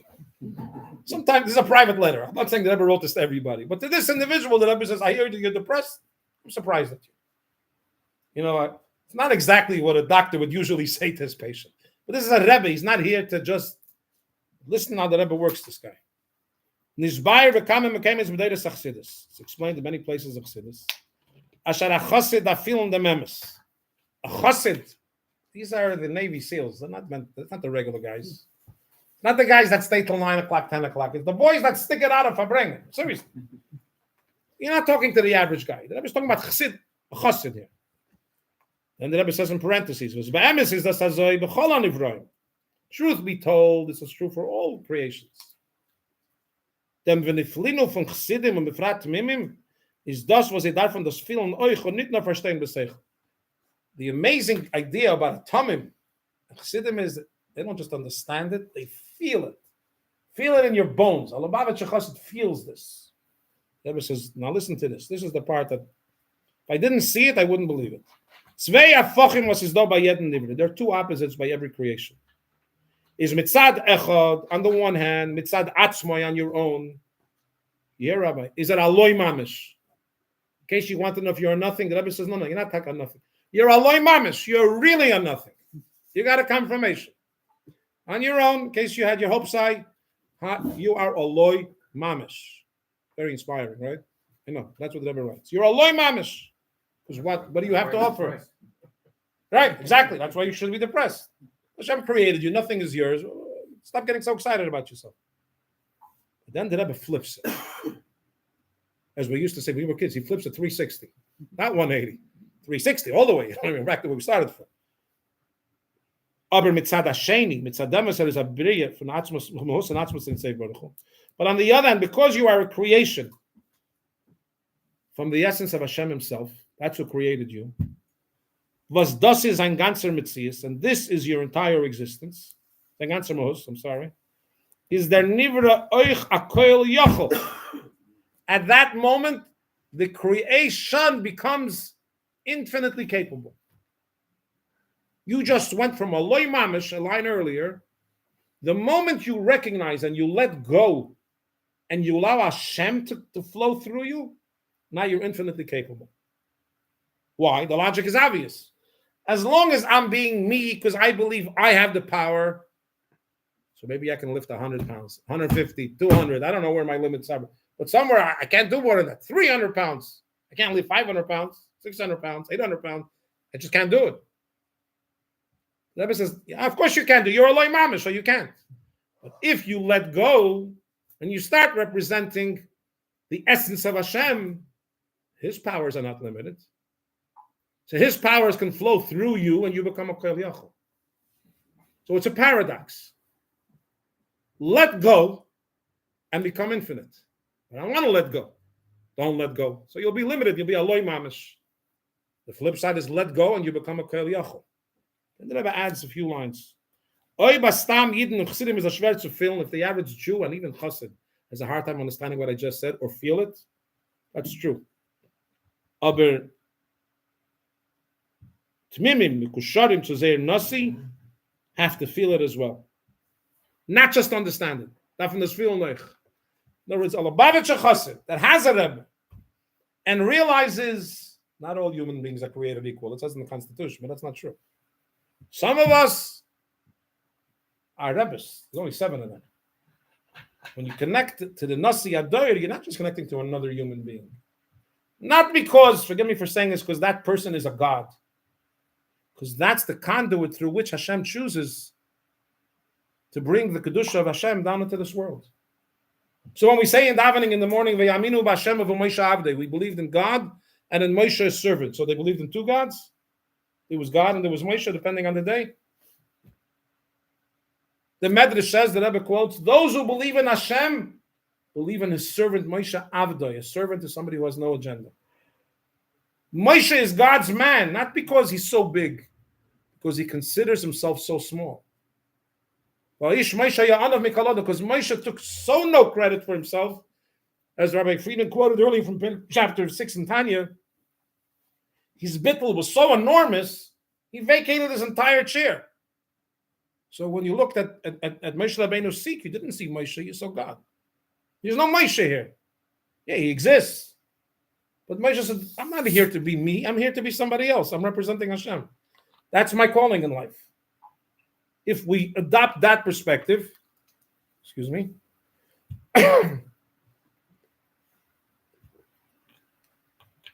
then we transform our entire existence. So take this now a step further. I'm a Shliach Baruch Hashem for many years in Westchester County, in suburbia, not relevant where. In suburban America, across the United States, what's the average 15-year-old child busy doing? For real. Go into any home, 16-year-old. They're busy worrying which college will they be accepted in. And they spend a lot of money on it. That's why they're living in suburbia. They're not paying small taxes in cities. They're paying suburban taxes because they're going to good schools. And if they can't make it to Harvard, Yale, and Princeton, they're looking for the next second tier. What else could they get into? UPenn. Correct. They're trying to get into somewhere good. So my question is, I don't understand something. 15 and 16-year-old American kids understand if you want a good life, invest now. Prepare now. You want to maximize your gifts? Prepare now. Don't wait till the end of the trip. It's too late. And their parents tell them, you want to live in the city, in an apartment, and pay $1,800 a month. It's cheaper. Fail. You'll make it in life. You'll get somewhere a small one-bedroom apartment. You want to live in luxurious suburbia? You want 2 SUVs parked in your garage? Brand new ones. Not so easy. You got to make a good income. Invest. And the kid understands that. He doesn't want to become a loser. So the kid understands that to maximize my life, I have to invest now. Are we teaching that to our kids? But not chas v'shalom to teach them we have to go to college. The idea is the same. We just have different destination. If my destination is to make the most out of myself during my physical lifetime on planet Earth, you need to have a destination. I remember seeing once a line, not from a Jew. But the Gemara says, Chachma yesh v'goyim tamin. If there's wisdom amongst the non-Jews, you can learn from it. He made a statement. He said, how do you expect to hit your target if you don't even have one? Sounds very simple, but that line kept on hitting me. How do you expect to hit your target if you don't even have one? Nobody starts out driving on the highway and they arrive at their destination. Were you going east or west? You get into your car here, it depends where you want to go. You want to go to California? Go west, my friend. You want to go to Long Island? Go east. You got to know where you're going. But you can't just sit down at the driver's wheel and say, I'm going to drive a few hours and I'll make it. It's a silly statement. If the non-Jew understands that, because logical human mind says that, Allah Chaskama v'kama Yidden that were given the opportunity to learn Teves Chassidus. And as we started early on, the Rebbe says the world is being created every moment according to the Alter Rebbe. So don't tell me I'm 50, 60, 70 years old. I missed the plane already. I missed the ride.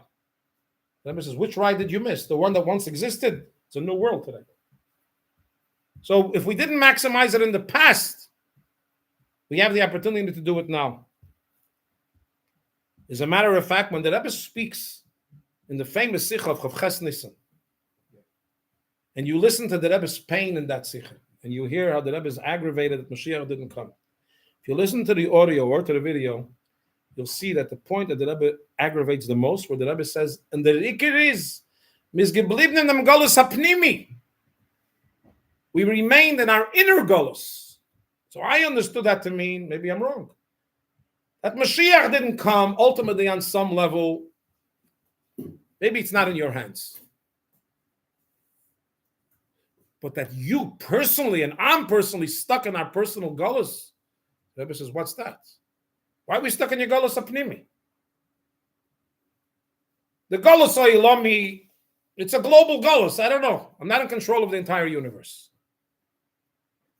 But I'm not in control of my own little Daladamis. I'm not in control of my own little choices in life. That's not an honest statement. So take it even further. By Shema, as we all know, the Jew puts his hand on his right eyes and he blocks out the world. Because there's nothing else at that moment, even to a non-from Jew. Every Jew realizes this is a holy moment. We are given a brain, we're given a heart, we're given different organs in the body. And the Rebbe is asking us, Mashiach means freedom, liberation. You're no longer locked up, incarcerated, you're not free to be you. Can you and I honestly say our mind is free? We're free to indulge in everything good that we have. We're learning Chassidus the way we can. Is our heart free? Are we feeling Avas Hashem, Avas Yisrael, to love a fellow Jew, to love Hashem, to love the Rebbe, to love life for the purpose that Hashem gave it to us? If the answer is we're not, then we're in Golus Apnimi. We're stuck in Golus. I'm doing well. I have enough money. It wasn't the question. If you're not maximizing your life, you're living in Golus. There isn't a person here that's a fool enough to say, no, I'm living life a maximum. I can't produce an ounce more. Nobody would dare say that because it's not true. So if not for anything else, the Alter Rebbe dedicates so many chapters in Tanya of understanding what is Mashiach, what is the concept of freedom, what is Yitzias Mitzrayim, what is Shema Yisrael. He links it in so many different places. Why do we mention Yitzias Mitzrayim in the Torah while we say Shema, even though they're not connected? Shema is written in the Torah in one place. The Exodus of Egypt is mentioned somewhere else. We copy and paste these two. The Alter Rebbe says, you know what? Because they're the same idea. To believe in one God, you have to be free of any other outside pressures in the world. Otherwise, you don't believe in one Hashem. Then you have more than one God. You have a little idols. A bunch of different people that manipulate your life. Not one Hashem. One Hashem Echad. Yitzias Mitzrayim is the same thing. Let go of the chains that keep you bonded up. Tied up. So l'chaim. We should be zeicher that a Chassidische Farbrengen on this day should give us the power and the strength to realize that we have the power to do this. And we have the freedom to maximize our life to levels that we ourselves never even thought that we're capable of. But not because Chas v'Sholom we didn't learn Chassidus, so we're all about ourselves. We're full of gaiva. So I can do it. I believe in myself. No, the Rebbe says, I believe I'm a loy mamish. But that's me when I represent myself.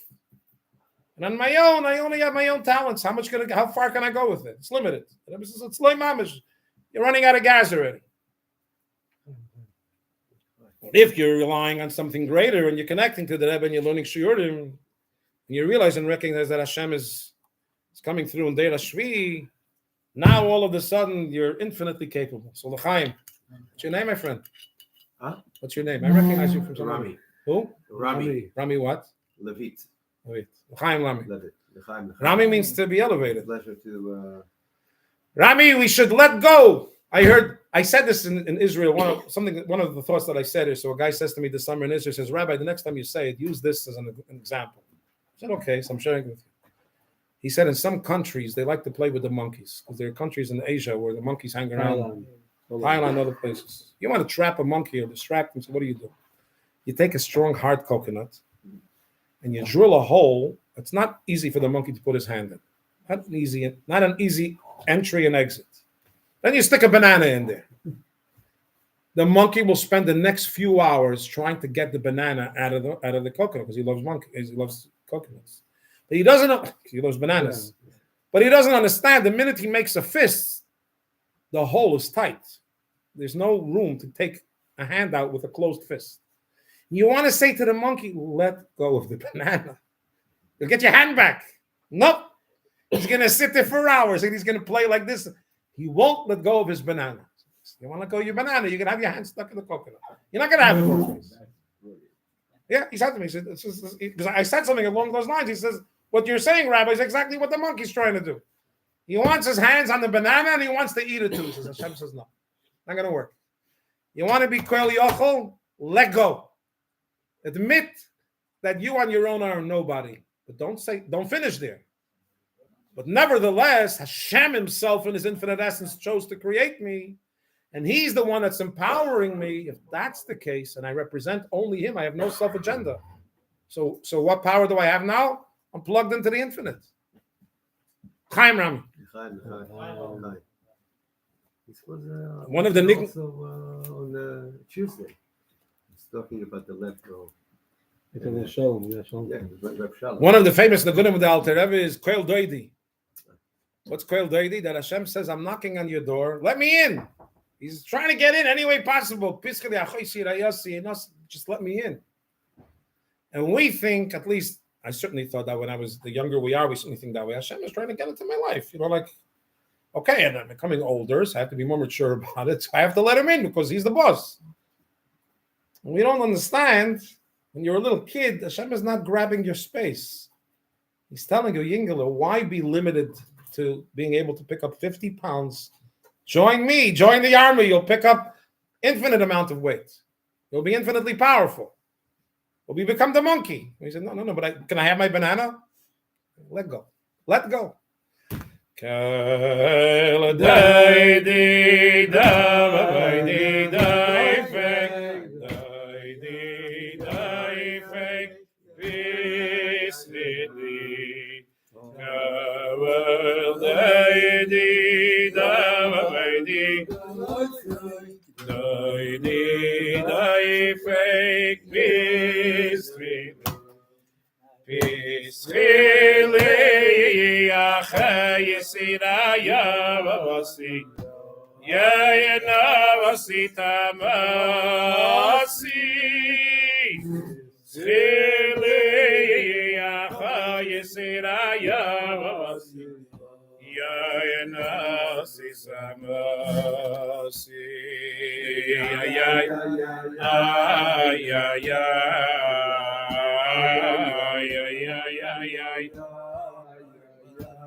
Chaim Kohen.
Rami, something about your smile that I like.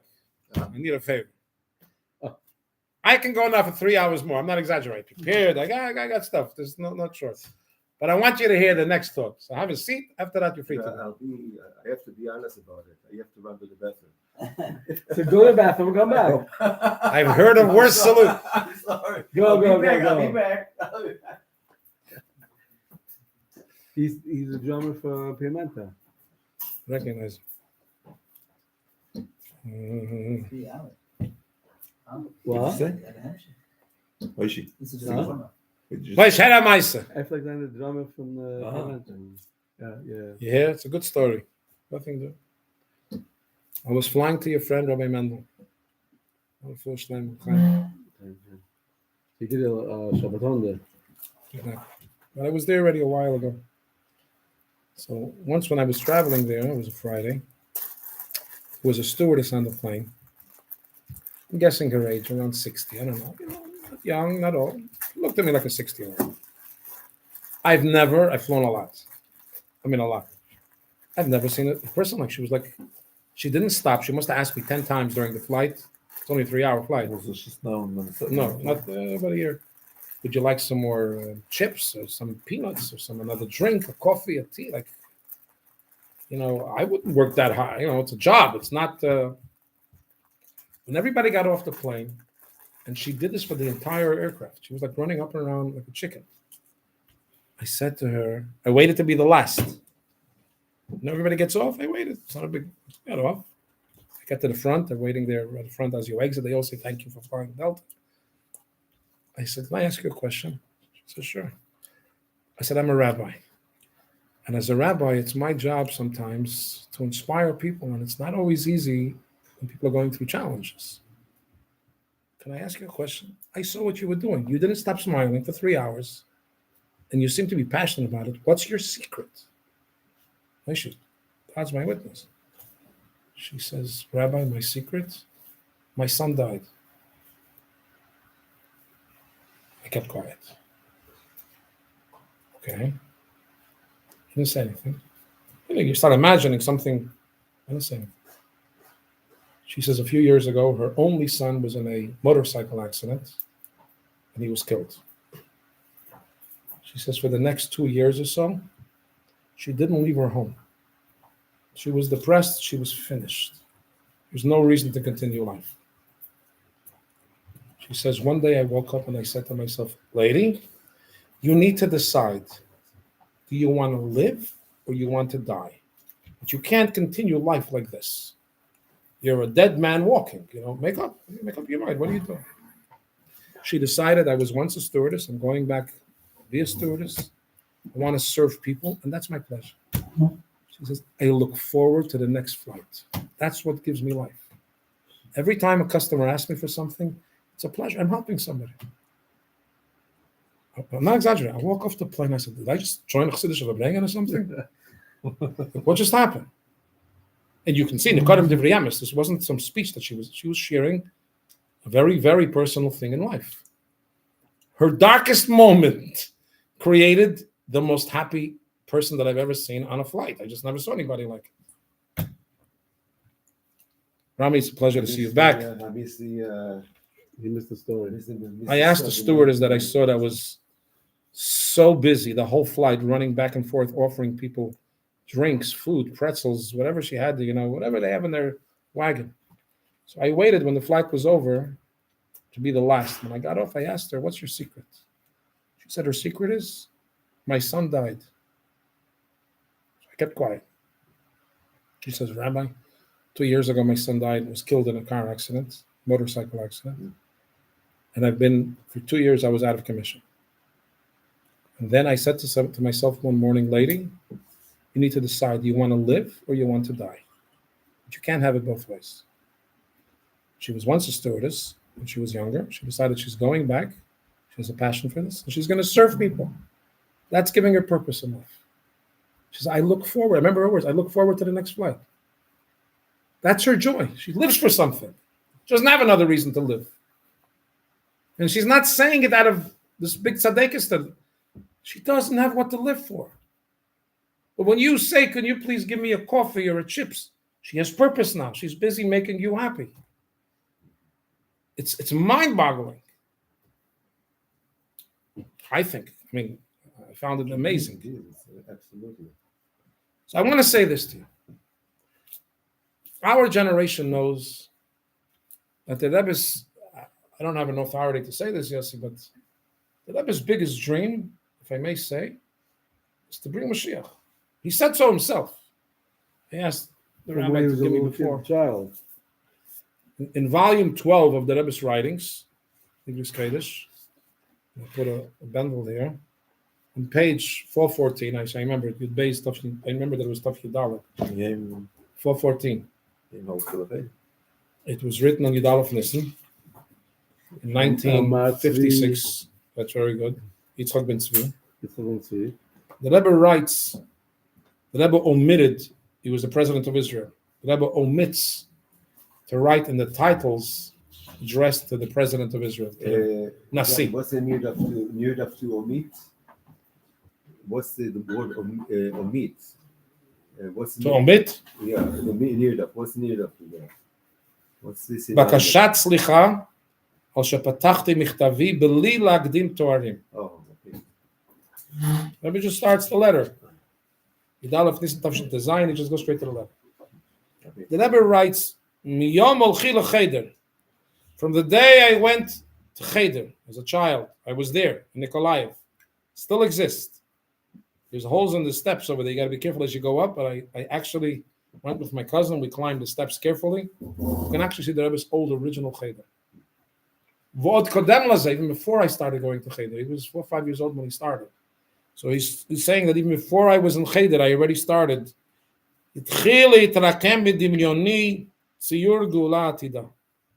I started to create in my mind the picture, the tapestry of what does it look like the day of Mashiach's coming. Then he goes on to say, it should be in such a way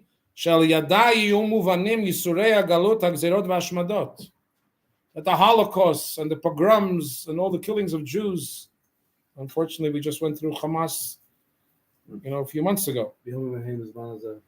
Mamish, nothing changed. And he says, part of this great, beautiful, shining dream is that we will have Mashiach, and he's called Nasi Zemelech. Lo Nasi Shevet, the word Nasi refers to Melech HaMashiach. So the Rebbe says, how do you expect me to say the word Nasi when my people are suffering? I can't do it. I just can't bring myself. That's not a... The Rebbe at the end writes, I'm going to go back and forth. At the end he writes, I could have written it anyway, just for the sake of, to make you feel good. The Rebbe writes, but I heard, you're a truthful person. I didn't want to lie to myself. And I apologize. And the Rebbe writes that therefore, I can't write to you Nasi in a time where Am Yisrael, Yaakov Katanu, Bnei Yisrael, Dvuyim, Dchufim, Schufim, Turafim, the Yusurin Ba'in Alehem. Jews are suffering. I can't do this. I can't say that word. It's too much. What context couldn't you say it? I can't call you president of the land of Israel, Nasi, because in Hebrew the word Nasi is reserved. The Rebbe has a dream. He writes that. I started to envision. He had a vision, a dream, whatever word you want to put to it. He has a dream. He has a vision that the day will come that all of this we will say, Oit Hashem ki anaftabi. Why did you torture me, God? It's got to be something that the torture was worthwhile. And the Rebbe says, I'm trying to imagine, what is it already? What do you have in store that I'm going to later thank you for the torture? I mean, it's to us, it's unimaginable. Try to say this to the people from these Jews never that were just slaughtered by Hamas. There's something so great that it was worth it. We would never say it. And the Rebbe doesn't want to say it. He says, I'm not going to say Nasi. Until my people stop suffering and I see what the Eibishter offers, what Hashem offers, I'm refraining from saying it. So you see the Rebbe's dream. I went to a classmate's son's wedding a few weeks ago. Today is the 24th of Teves. The wedding was the beginning of Kislev in a country called Montenegro. Montenegro is near Serbia, Bosnia, Herzegovina, that area. On the way there, I flew with Austrian Airlines. The way back, I flew with Polish Airlines. And I realized I'm landing in Poland, in Warsaw, Poland, the night of the Rebbe's wedding anniversary. And he was married. The Rebbe got married in Warsaw, Poland. I called Polish Airlines. I said, wait a second, guys. I need to extend my stopover. I worked it out with them. I think they charged me an extra $100 or something, but they let me do it. I said, I want to extend my stay in Poland another 2-3 days. So at the time of the Rebbe's, because it's documented what time the Rebbe got married, what time, at 6 o'clock they came to take him from the hotel when he went to the Kabbalah Sponim, and then was followed by the Chuppah and so on, the Badekanish, unfortunately, Warsaw was bombed by the Nazis, Yimach Shema. So there's nothing of the original standing. But they know more or less the area, because there's an address. So they know more or less this is the yard, within reason, this is the place. I'm standing there by myself. There was one boy there, the Shliach son, and a taxi driver. I'm singing the song of the Alter Rebbe, because that's what was sung by the Rebbe's Chuppah. That we know. By the way, as we were singing, a fellow walks by and he was mesmerized. He was a Jew. He was an elderly Jew. He must have been 77, 79, 80, 81, somewhere around that age. And he says in his broken Polish, Russian, a little bit that I can understand, "Ya Yivrei, I'm Jewish." So I said to the boy, say with him Shema Yisrael. To the Shliach son. So he says with him Shema. The man doesn't understand a word he is saying. Not even one word. There's no question. He doesn't know what he just said. So I said to him, and I told him the boy speaks a perfect Polish. I said to him, tell him that he's declaring the faith in Hashem Echad. He should put his right hand on his eyes. I think I have it on video. The way he says Shema Yisrael, it's amazing. This Jew doesn't speak a word of Hebrew. He doesn't even know what he's saying. He's growing up in Poland. There's no Judaism in Poland. It was mostly wiped out.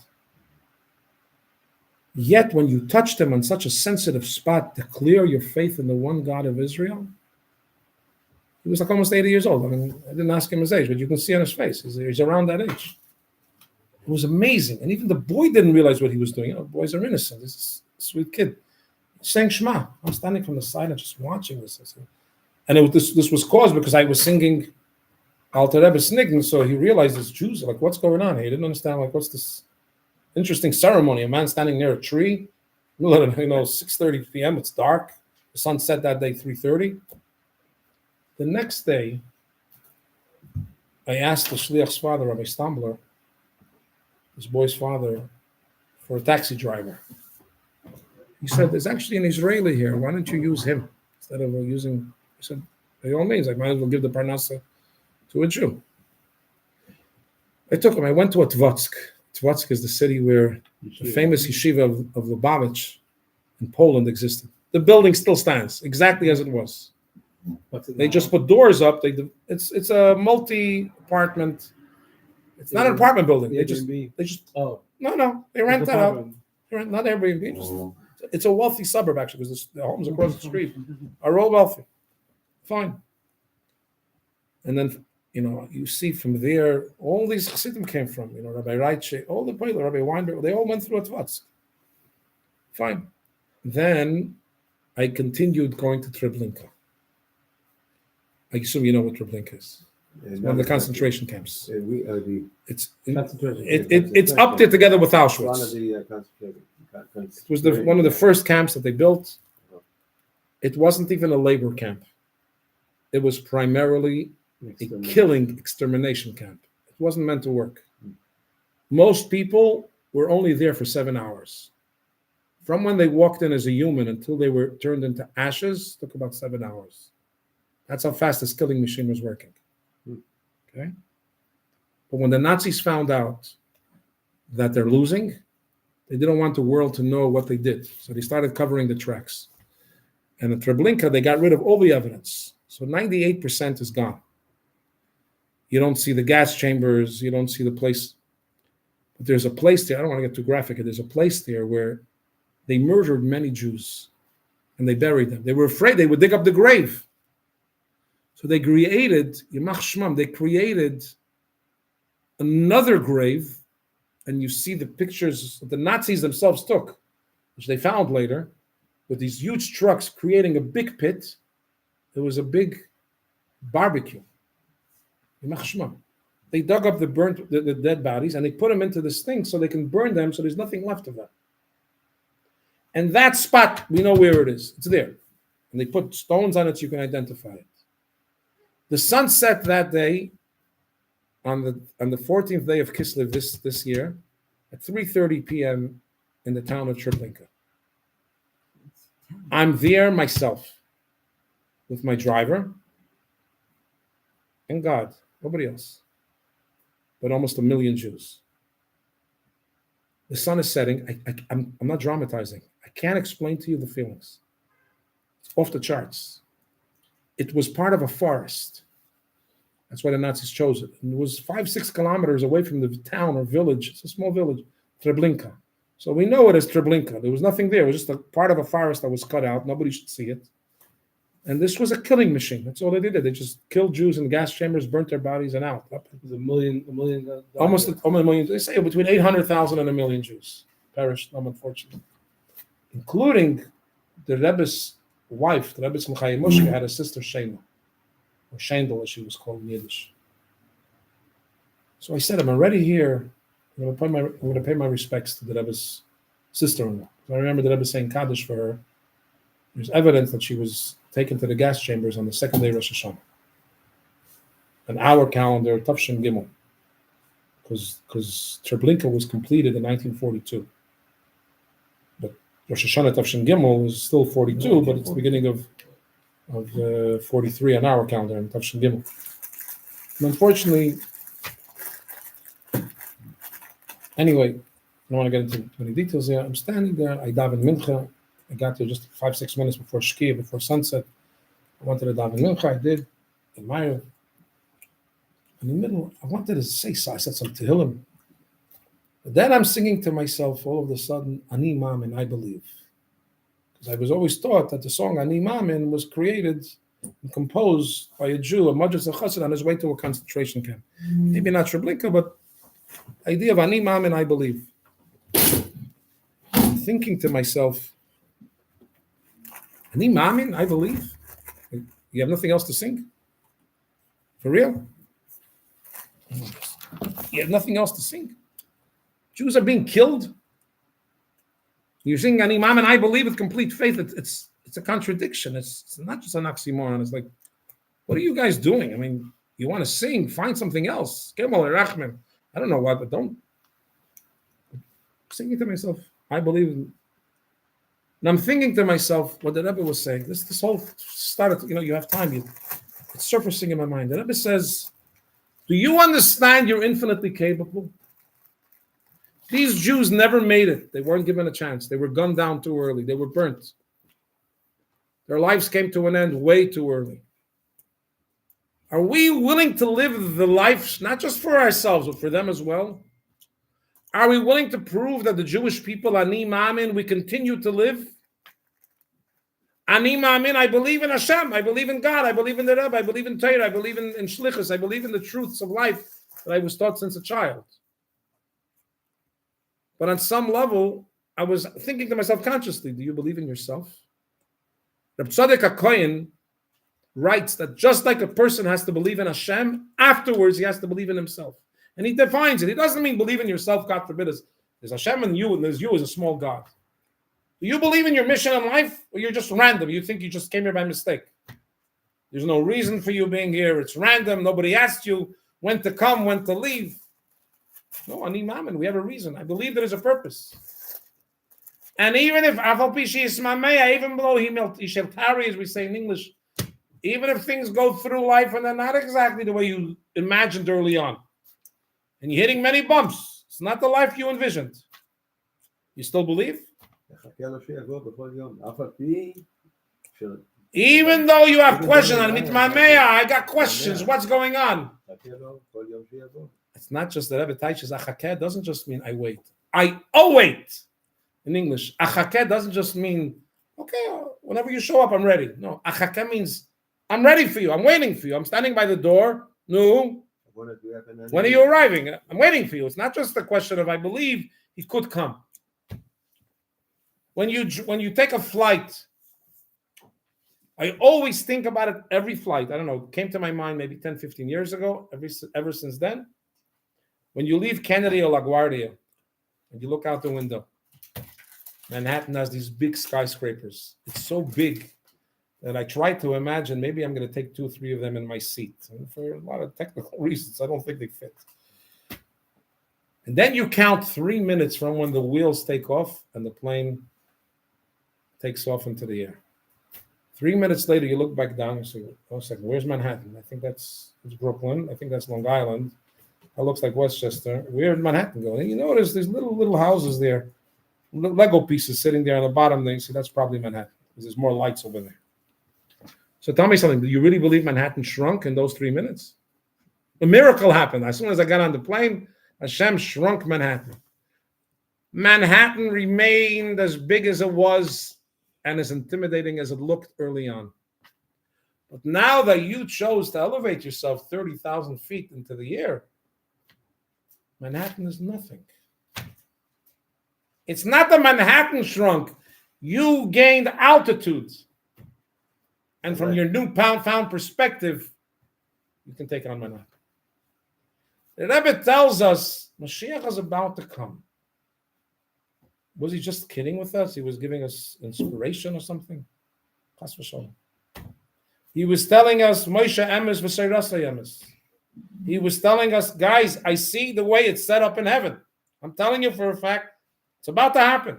In the context of 5,784 years, it's about to happen. It didn't happen that year, so 30 years later. Doesn't matter. Mashiach shows up today in Tafshin Pendala. It's a pretty close. Today we're into how accurate are the missiles. Pretty accurate in the context of almost 6,000 years for the Rebbe to tell us that it's happening now. And in this context, the Rebbe says to us, I believe, ani ma'amin. I have a question for you. Who's the grandmother of Mashiach? Who's the grandmother of Mashiach? I don't know. Starts with a resh, with the R. Rachel. Close. Oh, okay. No. The grandmother. Ruth. Ruth. She had a last name. Ruth Amovia. He's talking about David the king. I understood what he said. Yeah. I'm going back to the biblical text. Yeah. He's talking about David HaMelech, the first Mashiach. As the Rambam says, Mashiach Rishon. The Rambam, Ruth, is the grandmother of Mashiach. Wouldn't you think that Mashiach's grandma, a Savta Shel Mashiach, is a lady from Europe, an Eastern European lady that knows how to make a nice gefilte fish? You know what I mean? She knows how to make schmaltzering. Who's Ruth? Forget about Amovia. She's not even Jewish. I heard you the first time. Ruth Amovia, she's not even Jewish. How did she make it? I don't know the answer. I'm not going to tell you I know the answer. But when I look in Tanakh and the story of Ruth, there's a pasuk there that is extremely powerful. Her mother-in-law, Naomi, says to her, why are you following me into Israel? Go back. Go back to your homeland. I don't have any children to give you. The land of Israel is poor. It's not a happy life with the Jews. Go back to where you came from and go enjoy. And the Medrash says she came from riches. She came from aristocracy. She came from royalty. Go back, enjoy your life. Her sister-in-law does that, Orpah. She's the grandmother of Goliath. You know that David HaMelech and Goliath were cousins? Oh, yeah. They didn't just face off physically. His cousin Goliath said, life is in physical power.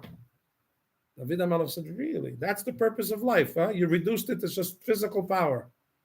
Physical power is nothing. With one little stone, I'll finish it. There's a bigger power out there. That was the fight between David and his cousin Goliath.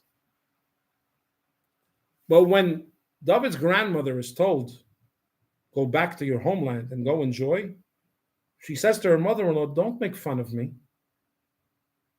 Amech Ami, your people are my people. Elokayich Elokai, your God is my God. Look it up.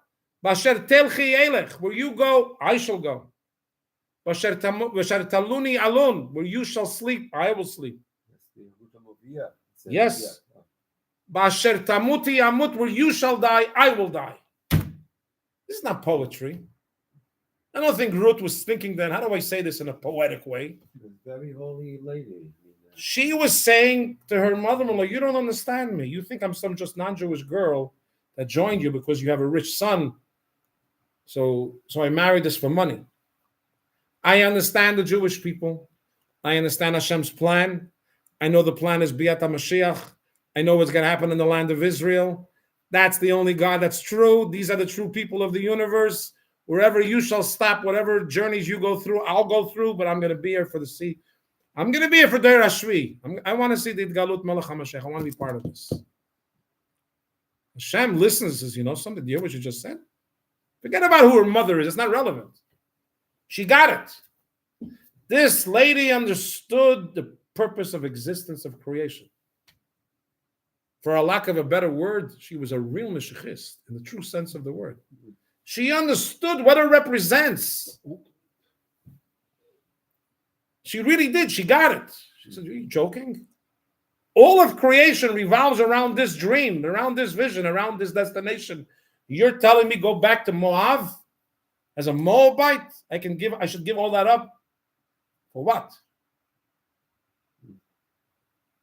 You and I, certainly I can't talk for you, but I would imagine we have the same choice. We need to decide. Do we want to become slaves to Gashmiut? You want to become a slave to the physical world? That's why you want to spend your life? You want to define yourself, go back home to Moab, enjoy the riches. Go make yourself a good life. Whatever years God gives you, go party. Or maybe the Rebbe is right. The Rebbe says, guys, one generation in history is going to be the only generation that's going to close up this deal. We're negotiating this deal for 3,500 years. It even started with Avraham Avinu. God said to Avraham, your children will go into slavery. He's got a whole dream there, 400 years. We say it in the Pesach Seder. Rami L'chaim. And he said that basically that in Pashtut is here, but the Pashtut, the Geula is here already. So you're making the case even stronger. So we're about to see it with our own eyes. Yeah, right. We're about to celebrate graduation. We're about to win the game. You're about to finish. You know, you're going to take the ball over the finish line. And now we're going to bail out? For real? Like, really? You want me to bail out at this time in history? You could, maybe 1,000 years ago, you could convince me. Now, we're at the finish line, and I can be part of this? Rami L'chaim. Ani ma'amin, we should believe. And say it with a full heart. And sing it with a full heart. It's not always easy. It's sometimes very painful. But sing the song of Ani ma'amin. Sing the song of the Jew that he believes. He believes in Hashem. He believes in Torah, he believes in Torah, he believes in the Rebbe, he believes in the song. Chaim. Rabbis, maybe we to see that Bias HaMashiach shows up now. We should part of it. We should be a part of it. When it's presented with the $11 matter, who you going to Chaim. Amen. I remember the Farbrengen, the what do you call it? the Akafis of 19